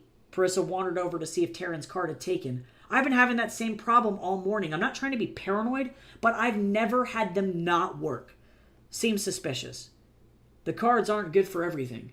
Well, what are you going to do with them anyway since they aren't working? Perseus asked. Give the machine a paper cut? Well, let's see. Terran approached the machine and looked where Perseus had been poking. He had taken a panel off the side of the box, pulling things open to look at its guts. On the front were several delicate metal holes lined with silver. A square button sat next to the holes. Have you tried this? Perseus chuckled. That was the first thing I tried, I promise. Let me try again. Terran muttered. When he drew another card, he read the card over. Justice. Tears welled up in Terran's eyes and he choked words down into his throat. I don't understand. Just try it, Parissa insisted. Nothing. As the paper touched Terran's bare skin, he did not feel even the softest spark of magic. Was something wrong? Terran clicked his tongue and shook his head. Oh, this is just great. Back to the conventional. To see if he could get it to work, he needed to get onto the ground to look inside the box. He delicately set his card on top of the box for safekeeping and got down on his knees. Might as well try the button again, he thought. The card sparked as Terran's finger touched the button on the machine. Arcs of lightning shot off the paper's surface and it vanished, just as it usually did when Terran used them. The entire room lit up with the hum of electric whirring and lights. Power returned to the machine and generators hummed with life as suddenly everything woke up. In front of Terran on the wall, enormous slabs exploded with color as numbers and letters flashed across them in lines. Perseus drew his gun and jumped as a dark rectangle glowed a pleasant blue. Then an image of a land unlike anything they had ever seen bloomed to life. A small black bar appeared with the phrase, Enter Pin. Terran stood, gazed at the image, and his eyebrows bunched to the center of his forehead. A PIN? What is that? I don't know, but let's find out. Parissa began to hit buttons on the machine in front of her, letters first, only to find that they did nothing. When she pressed numbers, however, they began to appear in the little black bar. Oh, Perseus exclaimed. It's a passcode. Great. A sigh with the weight of the sky left Terran's mouth. It's going to take us forever to crack it. Let's find out. Parissa drew a card from her pocket with zero hesitation, only to scrunch her face into a scowl. Okay, that's not helpful at all. What? Parissa flipped the card around to show the two of them, only to reveal the lovers. Perseus pressed his lips together. I don't know how that's supposed to help us. Use it, Terran suggested, though something in his gut told him it would do nothing. As expected, the paper did not react with Parissa's skin. This is weird, she muttered. Terran, have you ever had this happen? What if the cards are just dead? Perseus asked. I don't think that's the case. Parissa's voice wavered in uncertainty. Either way, maybe the card can tell us something. Okay, well, let's break it down. Terran began to pace the room. In a book Lexus had me read forever ago, it said that the symbols on the card mean something special. The snake, for example, represents temptation. The tree on fire, passion. The angel, emotional needs. Is that a mountain on fire? Apparently they used to be called volcanoes, and yes, they can do that, and it's got some adult meaning or something. Lexus laughed at me for asking. Parissa paced. When was the last time you drew that card? Oh, it's been a minute. Terran traced through his memory. I think I drew it last while looking for things my parents left me. Right, okay, where did it lead you? My parents' bedroom, to the sword I gave to Lexus, the one that's buried with him. So, the passcode is probably either there or with the king in his coffin. I'm not digging up his grave. I'm not asking you to. Guys, Perseus interjected, what if this machine has to do with that creepy book that Parissa's dad wouldn't let go of? The old way. Terran's hand twitched into a fist, thinking about it. Talbot had lorded over this book, a book that supposedly outlined how the original sovereign wanted to rule Segeno. Talbot, before his death, had hidden it. Unfortunately for Terran, he had spent the better half of a year trying to find it, but to no avail. Terran had to give Talbot one thing. His paranoia served him here. Terran shrugged and nodded in agreement. I can't find it. He hid it somewhere else. Then let's go find it. Parissa returned the lovers to her deck and drew again. As they all expected, when she placed the card on her hand, it did nothing. Let's go back to the embassy. I have a theory, she said. As soon as they returned to the war room, she touched the card to her hand. The signature blue spilled across her skin like a stain. A ripple of light shimmered on the ground, and from the aura, a chalice grew from the floor, filled with dark water. He wished Lexus was there to shed light on the situation. Why would the cards not work outside of the city? Parissa knelt beside the chalice and gazed into it, her eyes alight with magic. After a moment of silence, she waved to Terran. Come here, this is for you. Terran did as he was told and knelt beside her, looking deep into the chalice. Suddenly, the water rippled with images, and the room filled with ghostly apparitions that flashed about the space like candlelight. A boy who looked an awful lot like Terran's father leaned down with a cup full of flowers, passing it to a young girl. As she took the cup, they embraced and swirled together in misty fog. Out of the blur, a woman and a man kissed, a ring sparkling on the woman's finger, and a man Terran barely recognized pushed them together into another milky blur. The old stranger stood in the room alone and held up a book, opening it and shaking his head before looking Terran directly in the eye. He formed his hand into the shape of a gun, put the gun to his temple, and with the pulling of a trigger, the illusion exploded into glitter and light. Terran covered his eyes, and after the particles of magic fell to the ground, the chalice disappeared, and the room grew quiet again. He ran out of the war room before Parissa and Perseus could say anything. The elevator could not possibly be fast enough, so instead he took the stairs of the palace, leaping 2 or 3 at a time. Floor after floor, he climbed past the suites of other council members until he reached the final floor, his bedroom, and darted to the balcony where the worst thing that had ever happened had transpired. He stopped, his heart pounding in his chest, at the exact spot he had seen his parents lose their lives. Where could Talbot have hidden that damn book? Before, he had stashed it in a secret compartment behind the bed, but if the cards were right, he moved it to the balcony. The balcony had been on the side of the tower that had not been destroyed in the explosion, and a dark stain still marred the marble there, reminding Terran of everything he had lost. Lexus, help me, please. Terran closed his eyes and drew from his deck, reaching into the secret compartment that held his cards. Without checking, he placed the card on his hand and watched the silver unfold. Strength. Power surged through him in waves as the metal dove its way into his skin. He knew this card well, which meant that demolition was the only way to find what he sought. His eyes scoured the balcony, leaning over the walls of the building, looking for something that could have been sealed shut. And then he saw it. Terran noticed a tile with a chip underneath a bench that had been bolted down for whatever reason. Power pulsed through his veins as he crouched down, grabbed the marble bench by its base, and tore it from its spot, bending and snapping the bolts as he went. The card faded when the bench was moved, and he quickly lifted the stone tile underneath it. It had never been glued down. And there, as if it had been placed there yesterday, sat a leather-bound book titled The Old Way. Sir? Terran spun on his heels to find Maze there, books in her hands and eyes wide, looking confusedly at the destroyed bench. In his daze, he must have rushed past her in his office. Is everything all right? She asked. I'm fine. Do you need anything? The bench? Right. Terran held the book tightly to his chest, afraid that a breeze might blow it away. Maze nodded, not quite understanding what was going on. Do you need me to reschedule your meeting? What meeting? Your meeting to restructure the council. The vote for that is today. I need to run this to the commander quickly, but I'll be right back up afterward. The council can wait. You know that moment when you just yeet a bench over the edge of the balcony? All right, I'm going to repost for the sake of keeping the link in the chat, the link to the backer kit. If you want to follow it, I would be very grateful. If you are over in the YouTubes, the link is in the description for the video. Oh, thanks for the follow, Lava. I appreciate that. I had to make an account. Yeah, backer kit's really nice. It is the best alternative to Kickstarter I've ever seen. They effectively took everything that was wrong with Kickstarter and then they actually fixed it. So, thanks, backer kit. They also are the only crowdfunding campaign that I've ever seen that allows people to back it before the campaign launches. So as of right now, the campaign is already 20% funded. And if you click on the link that is in that update post, you can actually go back it if you like.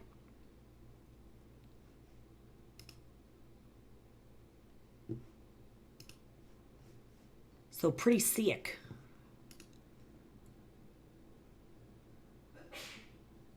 Oh, I don't know what happened. You used too many characters and he got so angry. I'm so sorry, Lava. You tried to make a little cute emoji. That was so sad. It was the emote. It was like you a bot. I can't. That was so sad. Sometimes when people post Discord links, it freaks out and it does the same thing. And I'm like, why? Why you do this?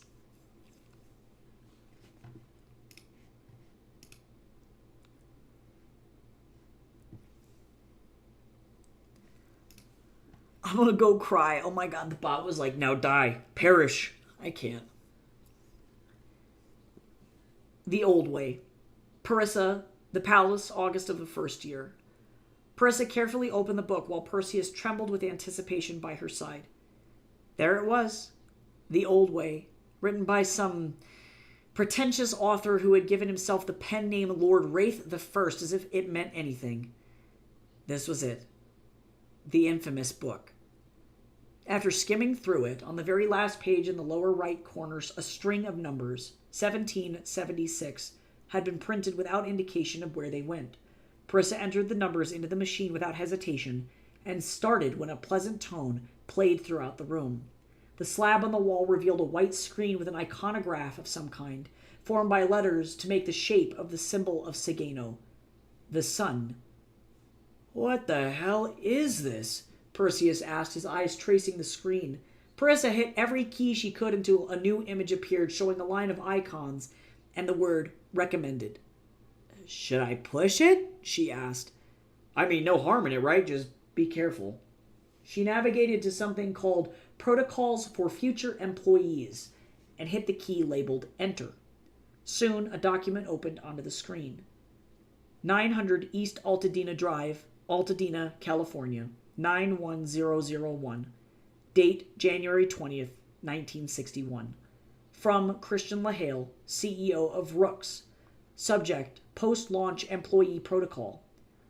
First and foremost, I would love to welcome you to the Rooks family. As you have been informed in your training, your position here at Rooks monitoring the Sagano experiment is an important one. I wish I could be here to thank you personally, but by the time you read this memo, I likely have long since passed. Please refer to your employee training manual with any questions. I know this job isn't necessarily the most thrilling one, but it is essential. Without you, the rabble from outside would disrupt the experiment, and the subjects might get out, right? All jokes aside, if you ever need anything, please find answers in the operations section of your manual. The system should, at this point, run itself. I'm about to go get into the cryosleep pods with the rest of the participants. From this day forward, Sagano will no longer be a part of the United States of America. It will be its own sovereign nation, and I look forward to seeing the experiment progress from the inside. Godspeed, and thank you for your work. Sagano experiment. Parissa, what does this mean? Perseus's hand slid to hers as they leaned forward and read the document.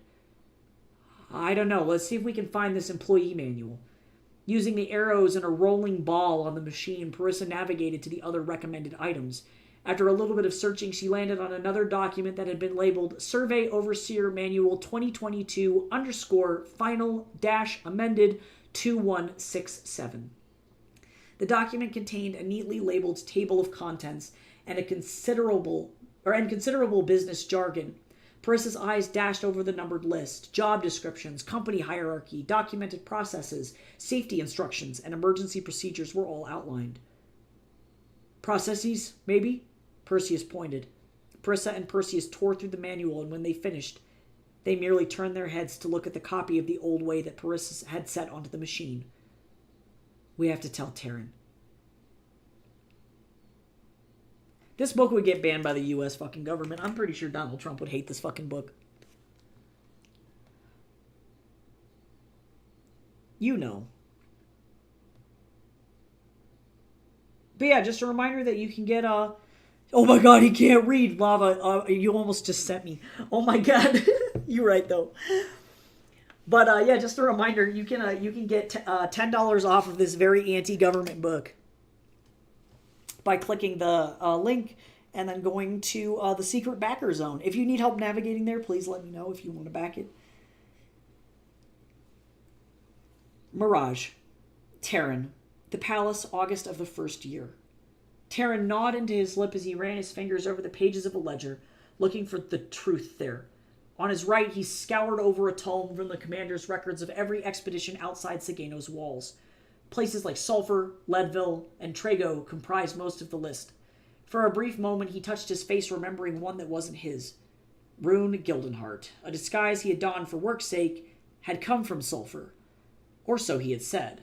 In Terran's studies, long before he ever became sovereign, he had been told by tutors and his parents that the goal of these expeditions was to retrieve any resources they could from outside Sagano's safety. Originally, the city had been built and designed to be 100% self-sufficient. Still, as time went on, the city lost its steam. More resources were needed to account for its rapidly growing population. The military hunted for food and supplies, machine parts, and, most importantly, guns. Any weapons that had been left behind were to go straight into the hands of Sagano's finest. As Terran looked over the ledger, everything seemed to be in order, save for some time long ago when there had been a gap in expeditions. People left Sagano and returned with minimal supplies, and that was that. All expeditions had been accounted for, even expeditions that Talbot had ordered. Still, Terran felt in the pit of his stomach that something didn't line up.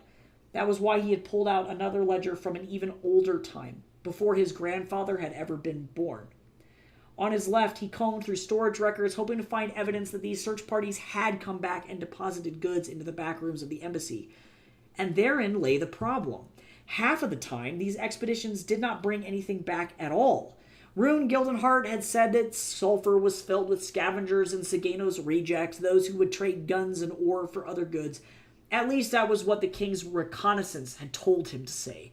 Hearsay from several groups made it clear that there were people outside. It would make sense that the small groups of men sent out would have gotten their supplies from other people, just as the rumors said, but perhaps there was nothing to be brought back. Terran knew at the very least that Talbot's expeditions had been a farce, fabricated for the sake of scamming money out of Sagano's citizens. He had been pulling in massive amounts of cash from taxes to fund these so-called expeditions, only to pocket it and funnel it into cushioning his own army as he drowned in paranoia. But before then, Terran's thumb slid down the soft, worn paper of the storage record and stopped abruptly at red ink. Incoming supplies. 1 crate of rifles. All men but one lost. See notation 407.2a. With purpose, Terran's fingers tore through the back of the book. An errant page sliced through his thumb as he flipped pages, and he hissed out as a drop of blood got onto the cream, time-worn edges of the tome, but he did not stop. As soon as he found the notation, he paused to study it. Notation 407.2a. A lone survivor of Expedition Troop Theta returned today after being missing for nearly a month. He returned very thin, burnt by the sun and so dehydrated that his lips looked white. I have never seen a man so destroyed by the elements. His skin cracks and bleeds at every point of tension, and he is no longer able to speak. I have asked him, while he still has the strength, to write down what happened. I have attached this notation at the back of this book because I feel it is too dire to ignore. There, attached to the page by an old tack, was the record in question. Vultures. I did what I had to. There's no way we could have anticipated the heat. We had been prepared for extreme weather, but nothing like that. And then the dust storm hit. I've never seen anything like it, just a wall of brown. Even with our scarves, sand got into our eyes, and all we could do was sit and wait it out. Couldn't see 30 feet in front of us. By the time it was all over, we were lost. Somehow we got turned around and ended up in the foothills. Calix was nowhere to be found, counted him dead. We headed toward the location of the nearest abandoned settlement. After identifying landmarks in the Jackson Range, we came upon what should have been our loot site. There is nothing there. Nothing. No way our information could have been wrong. No foundation of a city, just patches of trees and dirt. Lied to. Out of water. Too hot outside to venture back into the desert to return to Sagano. Rogan died of thirst. Just me and Toma left. We bunkered down for shelter as another storm hit. Found a little cave. Waited the storm and heat out. Lasted 3 days. Toma died. I ate him. I'm the vulture now. A knock sounded throughout the room. Taryn nearly jumped out of his skin as he looked up to find Maze standing in the doorway, her blue eyes ever curious as she looked down at Taryn's work. I'm sorry, I don't mean to keep scaring you, Your Majesty. No settlements. What had they meant, no settlements? If that was the case, there had been nothing out there all along. Even the king's best spies had been going off conjecture. All the talk of scavengers and others had been made up, likely to scare people into staying inside the walls. That would explain the gap in expeditions. Perhaps they had decided to cancel the trips while they dug up more information. Then, after the fear of it left and desperation returned, the expeditions began anew. Rumors of survivors outside blossomed to keep the people hopeful. Terran's head swam as he put his hand to his forehead. Had even Talbot been fooled? That won't be my title for much longer. Is there something you need? Terran quickly closed the books, marking his pages with cloth bookmarks. He placed them onto his bed and passed his hand over his face. A year had passed since Lexus's death, and his 18th birthday was creeping up on him like a dark shadow. He felt much older than he looked, and if his soul could ache, it would have. Your meeting? With the council? Maze looked down at her schedule. It's in 5 minutes? Ah, shoot. Terran swore under his breath as he threw suitable shoes on. I'm so sorry I keep doing this to you, Maze. I really am. Has something been on your mind? She asked as the two of them made their way toward the elevator. Lately you've been... Well, it's hard for me this time of year now. Terran sighed. I lost a close friend last year, and everything about the summer heat in this month, it just... I understand. Maze nodded as the elevator arrived. I won't bring it up, I promise. I'm just here to help, and I don't want to put any more stress on you than you need. Terran smiled fondly at Maze, his eyes welling a little as he pushed back the feelings he had been holding in since he woke up. You're doing a great job. I'm glad you're here. You'd be a mess without me. I'd forget all my meetings. The two of them strode out of the elevator and into the council room where the other members of the council sat. Perseus, Parissa, and Myrella Blackwell had all joined, preparing to implement what had been voted on the month before. Terran took a deep breath in, knowing full well this was the last time he would enter this room as sovereign. He knew it was for the best. No single person should have that much power. So I'm sorry I'm late. Thank you, Maze. Terran began. Maze closed the door behind her as she left, and Terran stood before them at the head of the table. I'd like to, as my last act as sovereign, complete the restructuring of the council. Thank you all for voting for this. I think it'll increase the people's trust in us. Parissa, Perseus, Myrella, welcome to the council. Terran signed documents passed to him by Blackwell himself to sign off on the official inclusion of 3 new members and the creation of 3 new positions. Parissa, Perseus, and Myrella also added their signatures, and it seemed that Blackwell's wife could not wipe a smug grin off her face. Once that was done, Terran held up another document he had drafted in the middle of all the madness. I, Terran Lahal, do hereby decree that I am sovereign no longer. The position of sovereign is officially dissolved, other than by a commemorative title, and I will join the council as a regular member. No longer shall one person have total vetoing power over the decisions made by the people. Terran's pen flew across the paper. He slowly removed the silver crown from his head, heavy in his hands, and set it on the table. Sagano is in the people's hands now. And then Terran went outside and threw a bunch of tea into the desert. No, I'm just kidding. I joke.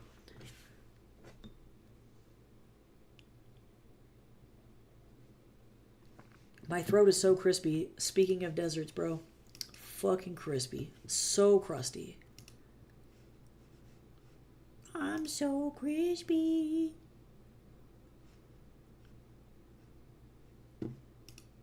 Sorry, I'm okay.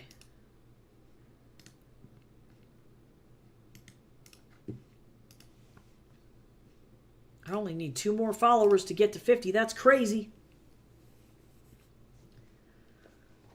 Familiar. Parissa. The palace, September of the first year.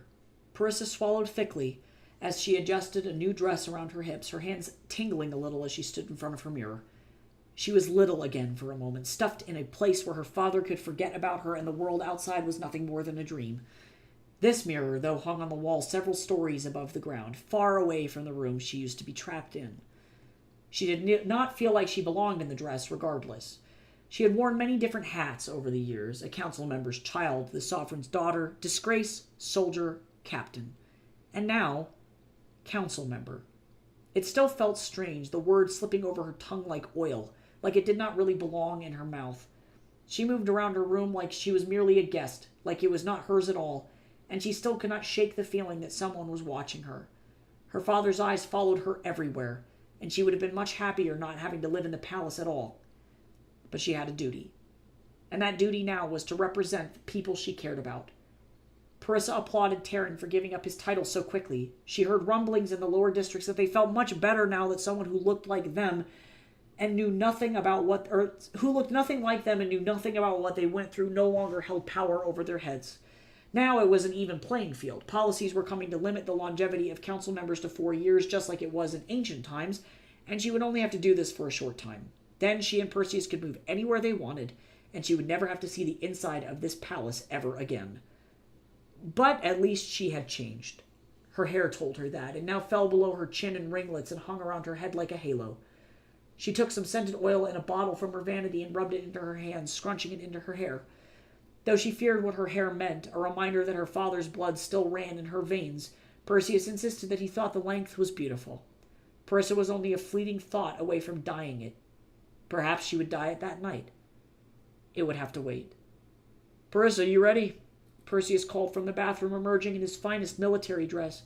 He wore that uniform more often than his street patrol gear now, but it suited him, and Parissa turned to find him leaning on the doorframe.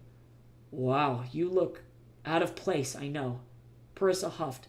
"It'll just be for one dinner, that's all. Thankfully, I really hope we never have to..." "I was going to say beautiful, but out of place is fine." He tilted his head back with a chuckle, and he put his arm around the small of her waist. It was her favorite place for him to be. She felt like he belonged there. "Out of place is great, as long as I'm with you. If you hadn't been out of place, we would have never met." "I don't want to go." She nervously twisted her engagement ring around her finger. "Remember when I was the one who'd rather die than go to these dinners?" "It'll be fun. Taryn will be there."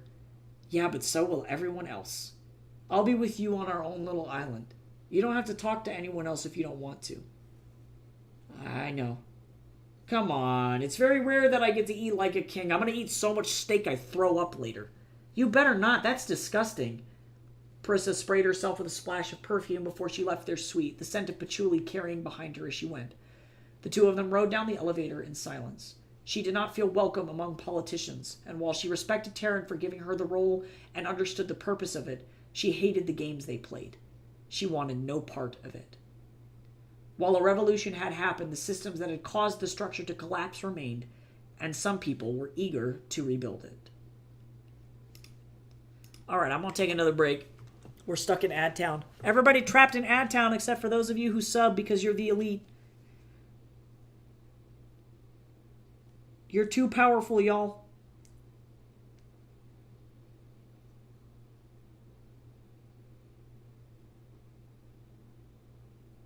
You're too strong.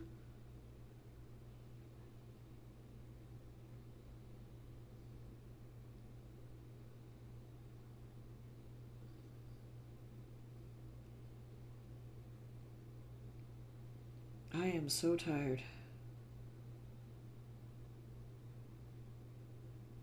All right.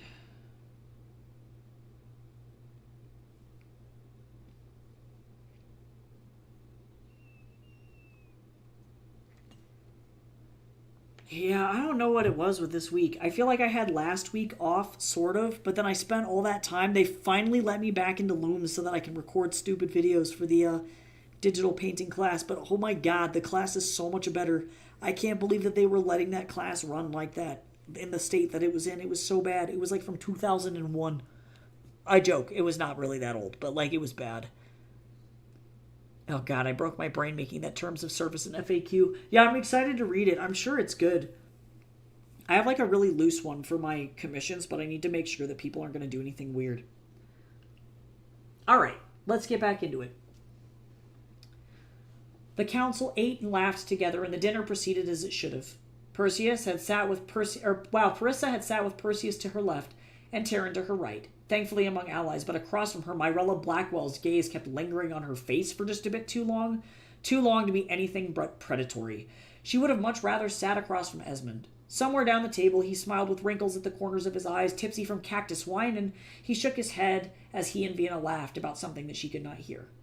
Perseus's knife cut into his steak. The beautiful blush of the meat usually would have been a treat, especially topped as it was with a massive glob of herbed butter. Cattle were enough to raise in an enclosed environment. Wow, there's a whole missing word there. That's awkward.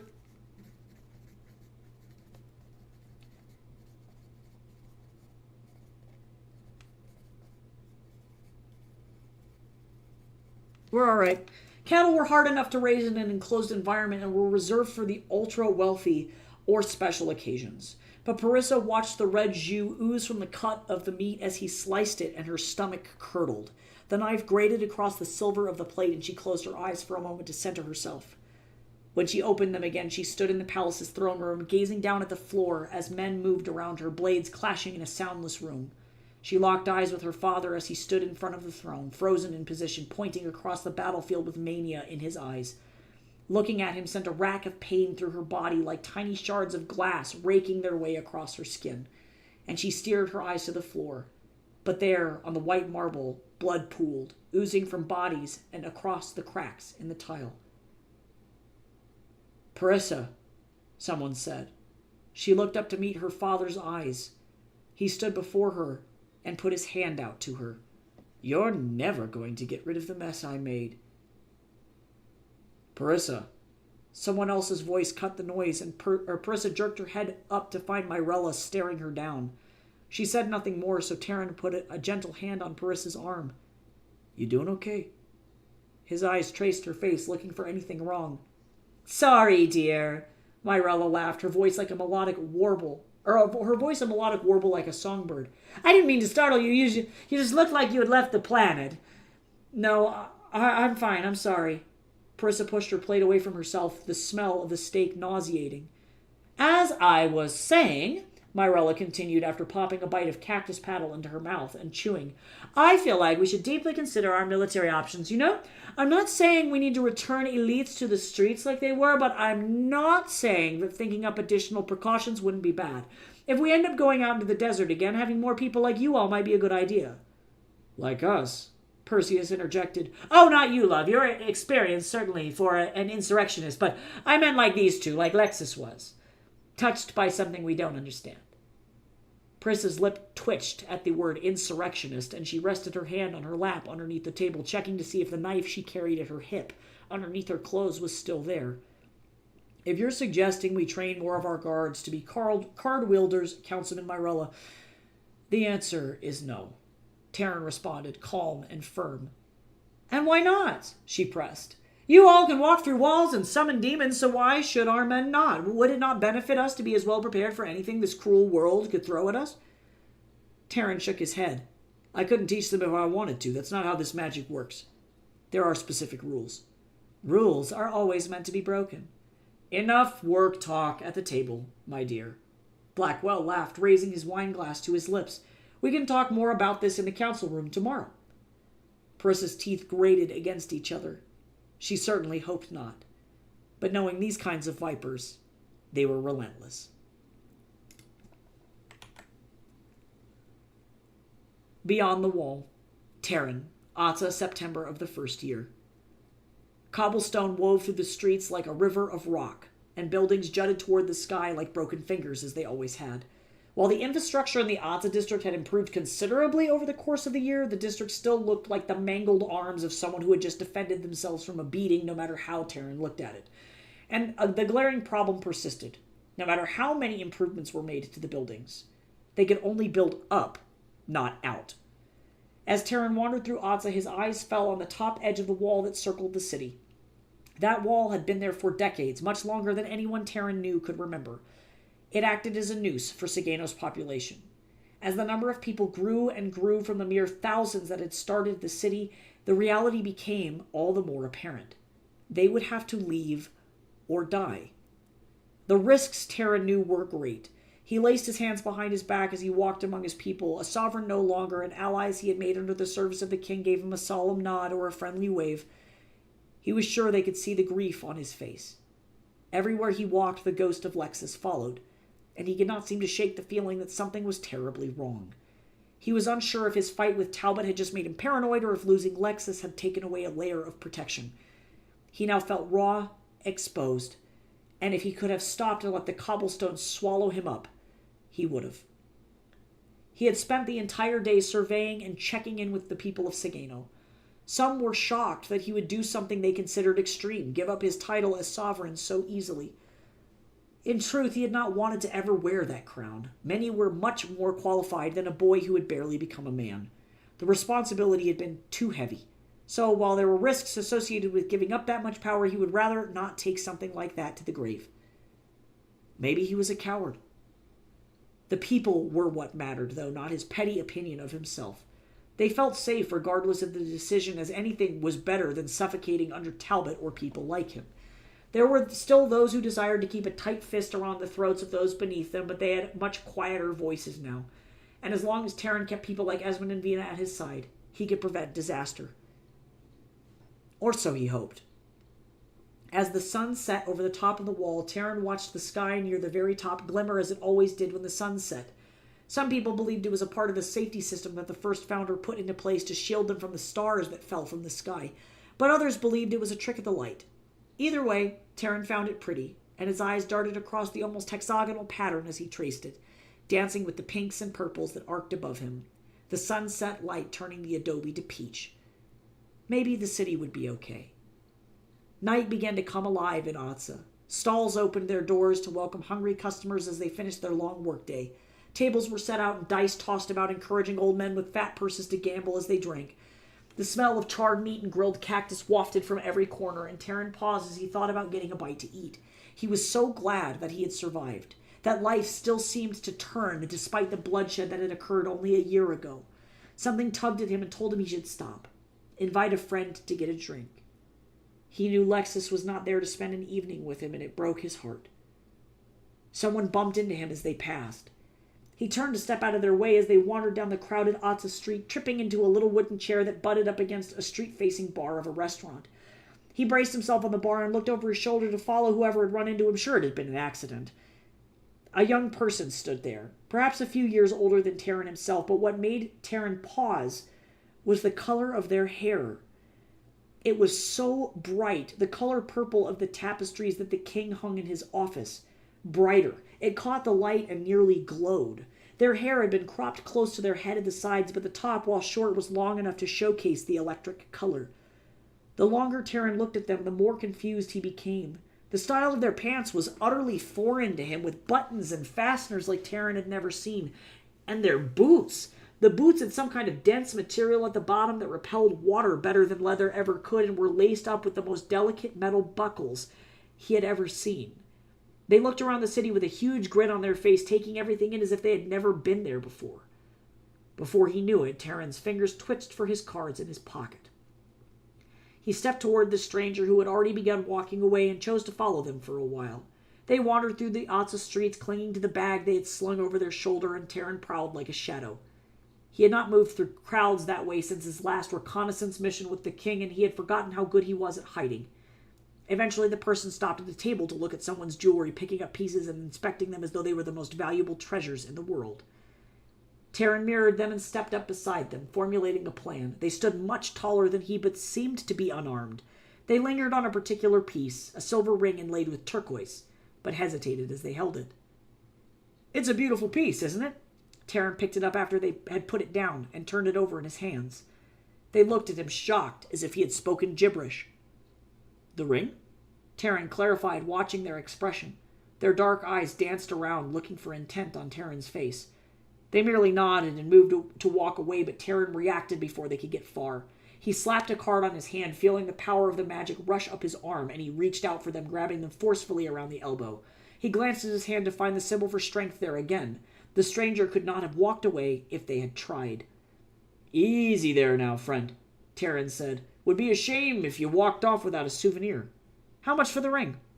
The jeweler, who had been silently watching the altercation, adjusted in their seat. 3 silver, your majesty. For you, it's free. Sovereign no longer, my friend, please." With his free hand, Terran produced 3 pieces from his coin purse and gladly traded them for the ring. "Thank you. It really is a lovely piece. I'll have to come by and get one for myself sometime." The stranger struggled against Terran's grip, but despite their effort, they could not get away. Terran handed the ring to them and nodded further down the street. "Would you care to walk with me?" "Do I have much of a choice?" they responded, a bit of malice on their tongue. "Not at the moment, you don't, but I promise I'm civil." The 2 of them walked, Terran's hand on their arm, away from the busy street, and Terran turned down a familiar alleyway, the alley that led to the King's Tavern. Once out of the flow of traffic, Terran stopped and looked gravely at the stranger, his eyebrows creating a canyon in the center of his forehead. "Who are you? Where did you come from?" Without any warning, the strangers spun and threw their fist into Terran's face. Terran had no time to prepare or step out of the way, and a resounding crack echoed across the alleyway as the punch sent him reeling. Terran stumbled back but held firm onto the stranger's arm and delicately put his fingers to his lip, finding fresh blood there. The stranger raised a fist again, and Terran reflexively engaged. He attempted to hold the stranger down by the shoulders, pinned against the tavern wall. I think that was one that I fixed, actually. My mom caught that one. So that means the other ones are likely present. Pinned against the tavern wall, but they ducked under his other arm. The 2 of them, locked together by the power of the strength card, danced around each other in the alleyway as Terran attempted to get a solid hold of them. Their second punch missed, and Terran slipped under their arm, locking them into a bear hug. His arms radiated with the card's power, and before long, the stranger gave up. "Let go of me," they huffed. "You hit me in the face," Terran spat. "You won't back off. Can you just take a breather?" They stood in silence for a moment, and after the 2 of them recovered from the exertion of the struggle, the stranger muttered, "Who do you think you are?" "Terran Lahal, council member, is who I am, but I'm surprised you don't know that." Terran cautiously stepped back from the stranger, keeping a firm hand on their shoulder. "You're obnoxiously strong." Terran merely held up his hand, showing them the back of his hand. The silver metal of his card coiled its way around his palm like a gauntlet, the symbol of a lion woven into the metal. "I use cards. Or did you not know that? You've been living under a rock?" "Cards?" They shook their head in disbelief and tugged a little on their arm to move away, but were still unsuccessful. "Look, man, I don't want any trouble. Who are you? Answer my question." "The name's Ami." "You're..." Terran looked them up and down. Their shirt had some kind of artwork on it, though embroidered it was not. "Listen, we can go have a conversation somewhere nice if you like, but if you don't hit me again. I need a rag for my nose." Ami blinked a few times and considered their situation until they put their hand up in defense. "Fine, that's fine." Terran slowly let go of their arm, hoping they would not bolt, and when Ami stood firm where they were, Terran pointed to the stairs that led down into the tavern. "This way." He stepped into the tavern for the first time since the king had passed, and a wave of nostalgia washed over him. He shuddered in the doorway for only a moment, and the denizens of the tavern in their white uniforms, same as ever, all stood as he entered. Ami froze as everyone in the room got up, and the crowd bowed to Terran as he passed. Someone clapped him on the arm and said, "It's good to see you here again, your majesty." "You some kind of king?" Ami followed through the crowd and ducked as they entered the king's office. "This place is bizarro." Terran's throat tightened as he entered the office for the first time in a year, but everything was where it should have been. Vina came in to clean every once in a while and ensure things were dust-free just as Lexus had liked it. He deserved at least that much. Terran grabbed a rag from the desk and held it up to his face, hoping to stop the bleeding from his nose. The magic from Terran's card faded as he sat in the king's chair. He felt he did not deserve to sit in such a spot. Ami took the chair opposite him, where Terran had first sat when the king dragged him from the streets years ago.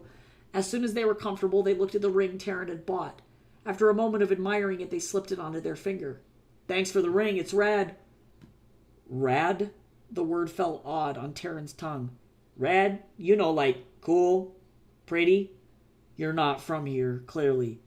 Clearly. Ami laughed, putting their feet on the desk.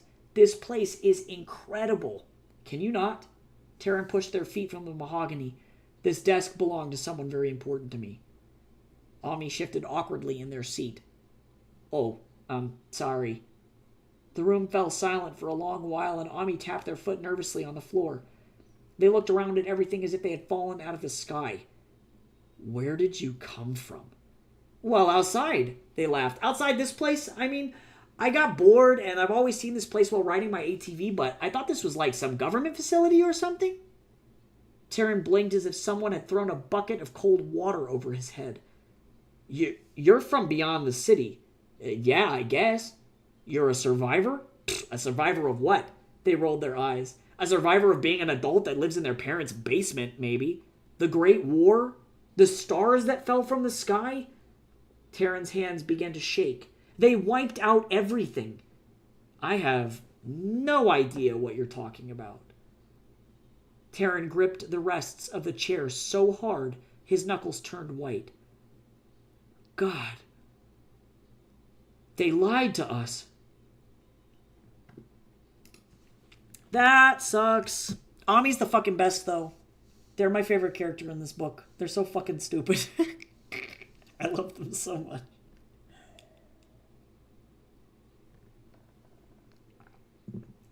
My throat is crusty. This will be the last chapter that we read before we call it good for stream today. Just like me, for real. Yeah, honestly, Ami has no idea what the fuck is going on. It's a vibe. This will be the last one, though. Here we go.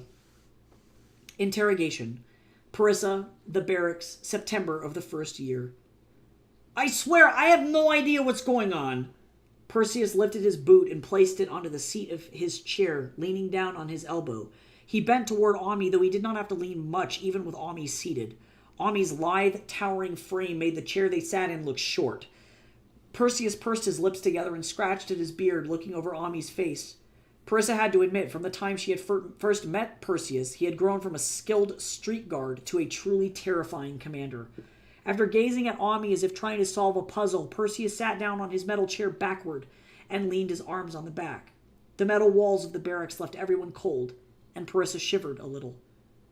Answer me this, then, Perseus mused.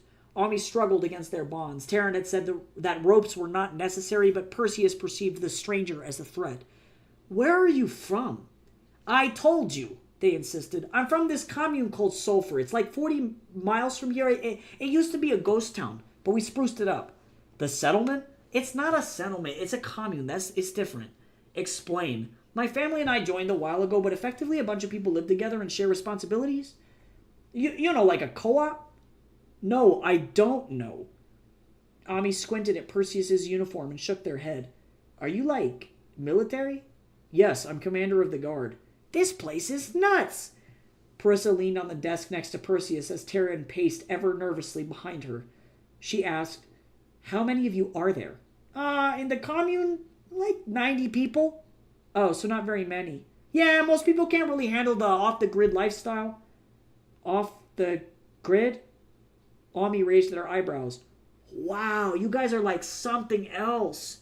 I just don't understand. Taryn passed his hands over his face. You're saying there's more people besides you? Besides Sulphur? Oh yeah, like billions. Taryn paused for a moment and then collapsed into another chair. Oh God.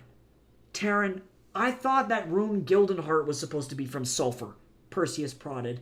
It was a story. Lexus and I concocted the whole thing off rumors and handpicked information about the outside from embassy textbooks. Taryn admitted. I have never been there. Ami's face paled as they seemed to understand the gravity of the situation. Can I ask what happened to you guys? We were told that there was no one else out there, Perseus explained, standing and crossing his arms, that everyone had died decades ago. Wowee, that's, we need to go outside. Taryn stood abruptly from where he sat. If that's true, we need to tell people. We have to let them know. What are you suggesting? Perseus put his hand on the stock of his gun, and Parissa recognized the edge of his commander voice, a voice he only really used outside of work when he was afraid. Exactly what it sounds like. We're going to organize an expedition, a real one. If there are things out there, the people deserve to know the truth. I need to call an emergency meeting. You need to calm down first, Perseus spat, putting a hand out to stop Terran from pacing a hole in the floor. This is insane. There is no way for us to know if he's telling the truth. They, Ami interjected. Not he. Not to be an ass or anything. Feel free to continue freaking out. They, then, Perseus huffed. Sorry, you have to understand how difficult this is for us to process. So, let me get this straight. Ami shifted underneath their robes, their wrists growing red from the scratchy material. You all had no idea that there were other people out there? Like, you thought you were all alone? Parissa nodded and ran her teeth over her bottom lip. That's what we've been told our whole lives. I'm calling a council meeting, Terran stated. Now. Blackwell laughed so hard that a tear came to his eye. He leaned forward on the table in the council room and laughed so heartily that he had to stop to catch his breath. The entire room froze as everyone in it attempted to assess the situation. Esmond's eyes shifted nervously back and forth as he gauged the other council members' reactions to the information. Vina clutched her pen, hands trembling. The other council members seemed unfazed by the entire thing. Parissa chewed her cheek. She was sure they thought Terran was a joke, that this whole situation was a joke. All right, outsider, Blackwell probed, looking down his nose at Ami, who had been untied but was still held firmly in Perseus's grip. If you really are from beyond the wall, how did you get in? That thing has been sealed up for decades, longer than I've been alive. I found the hole, honest. Despite their size, Ami shook there, and Parissa could see them quivering from where she sat in her council seat. They continued, on the south side of your city? I guess you could call it a city. On the south side, I found a service gate, I think. You don't sound very confident. I did, honest! Ami swallowed so thickly it was audible to the entire room. I swear, I thought this place was a government facility or something, but it looked abandoned. I've seen the place lots before riding my ATV around, and... ATV? Ami winced and fumbled for words. It's like... I don't think I can even explain it to you. It's a vehicle. Not super important to the story, really. Go on. This time I brought a wire cutter. I got through the lock on the service gate, and then I came in. I followed the service tunnel until I heard noise and opened the door to the inside of the city. Unfortunately, I was an idiot, and I didn't put anything in the door to keep it open, so when I came through, it shut and locked behind me. Lady Blackwell cocked her head to the side and tapped her long manicured nails on the table. If this is true, then you all realize what this will do, don't you? The room fell silent, and a bead of sweat formed on Ami's brow. Parissa watched it roll down the side of their face. Terran inhaled sharply next to her, and then held his breath. It'll cause a panic, she explained calmly. This city is all that the people have known. It's all they live for. Even if what this stranger says is true, the fact of the matter is that Sageno is our home. Even if the Great War did not kill everyone outside, the reality is that the world is a very dangerous place and that the people out there wanted everyone dead. That's not safe for us. There was no Great War, I'm pretty sure, Ami interjected. The United States was never bombed. Blackwell's eyebrow twitched as his wife was challenged. Hold on.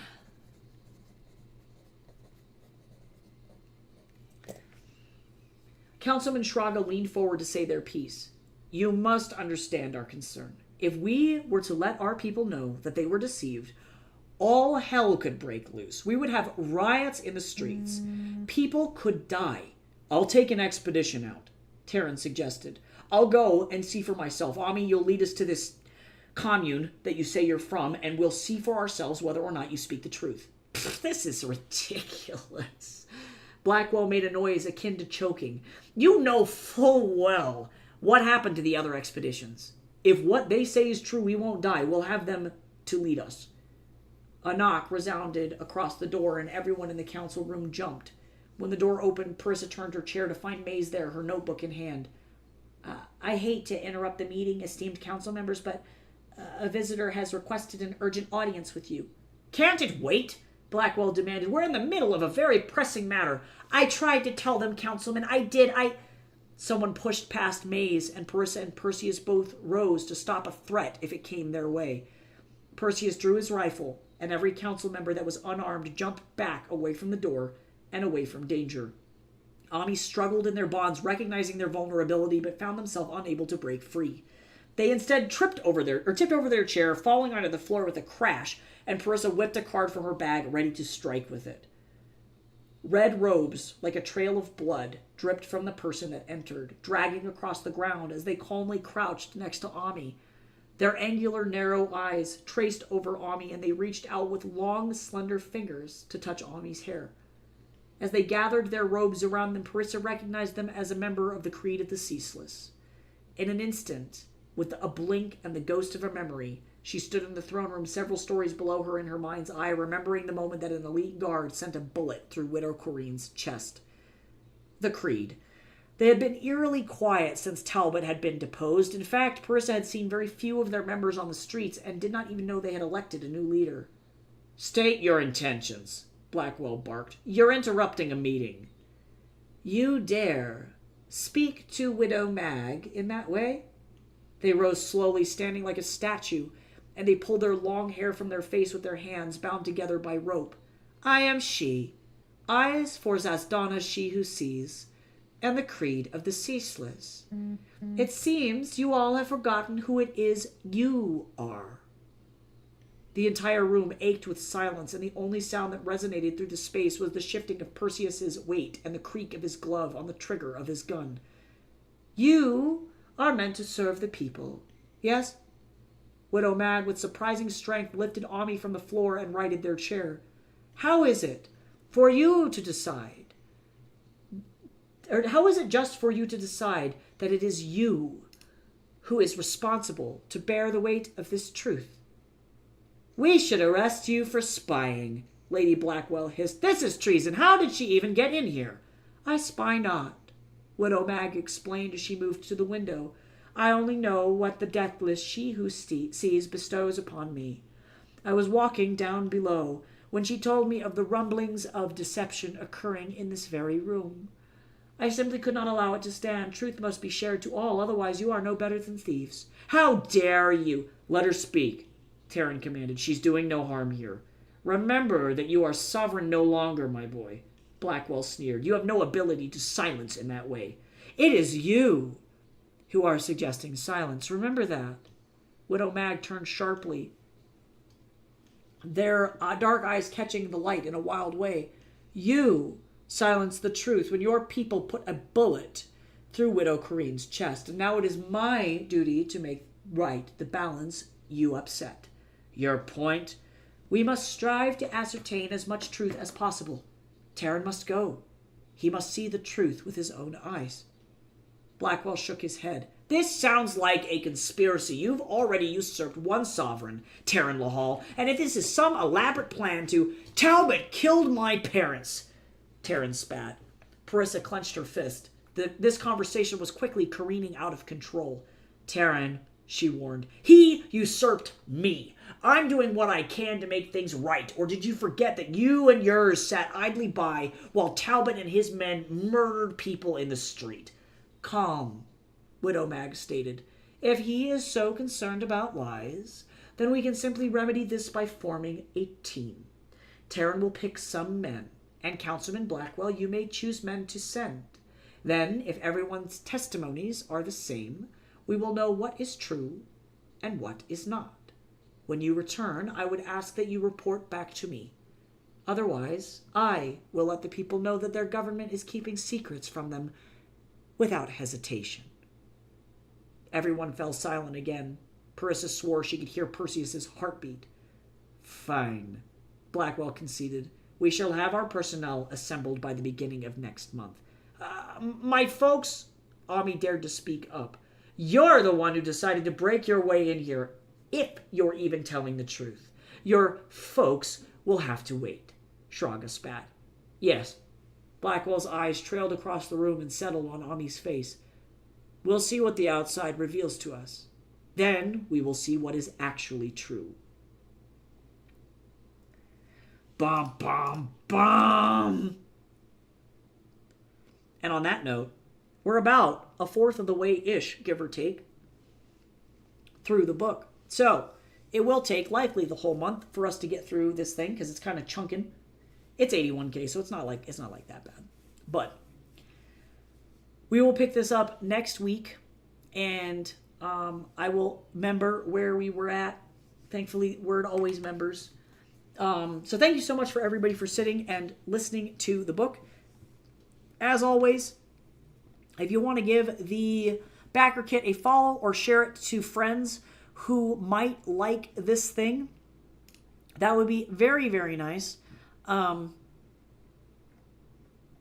The goal is going to be to either try and get it funded before we launch or very shortly after we launch. So if you want to get this little bookie for your house, I would mondo appreciate it. I'll post the VOD. For those of you watching the VOD, thank you to you all as well for sitting through this. And I'll be back later. I'll be back tomorrow with more reading. We'll be reading more of Mirror Gaze tomorrow, so that'll be fun. Lots of live reading this month. So thanks again. Thank you so much to Lava for that Prime sub. I really do appreciate it. And I will see you all tomorrow. Here is, let me get the linky back for you guys just in case you want it. Here is the linky again. If you need to clicky the thingy and follow the campaign. For those of you in the VOD, check the link in the description. And I will see you all tomorrow. Bye-bye.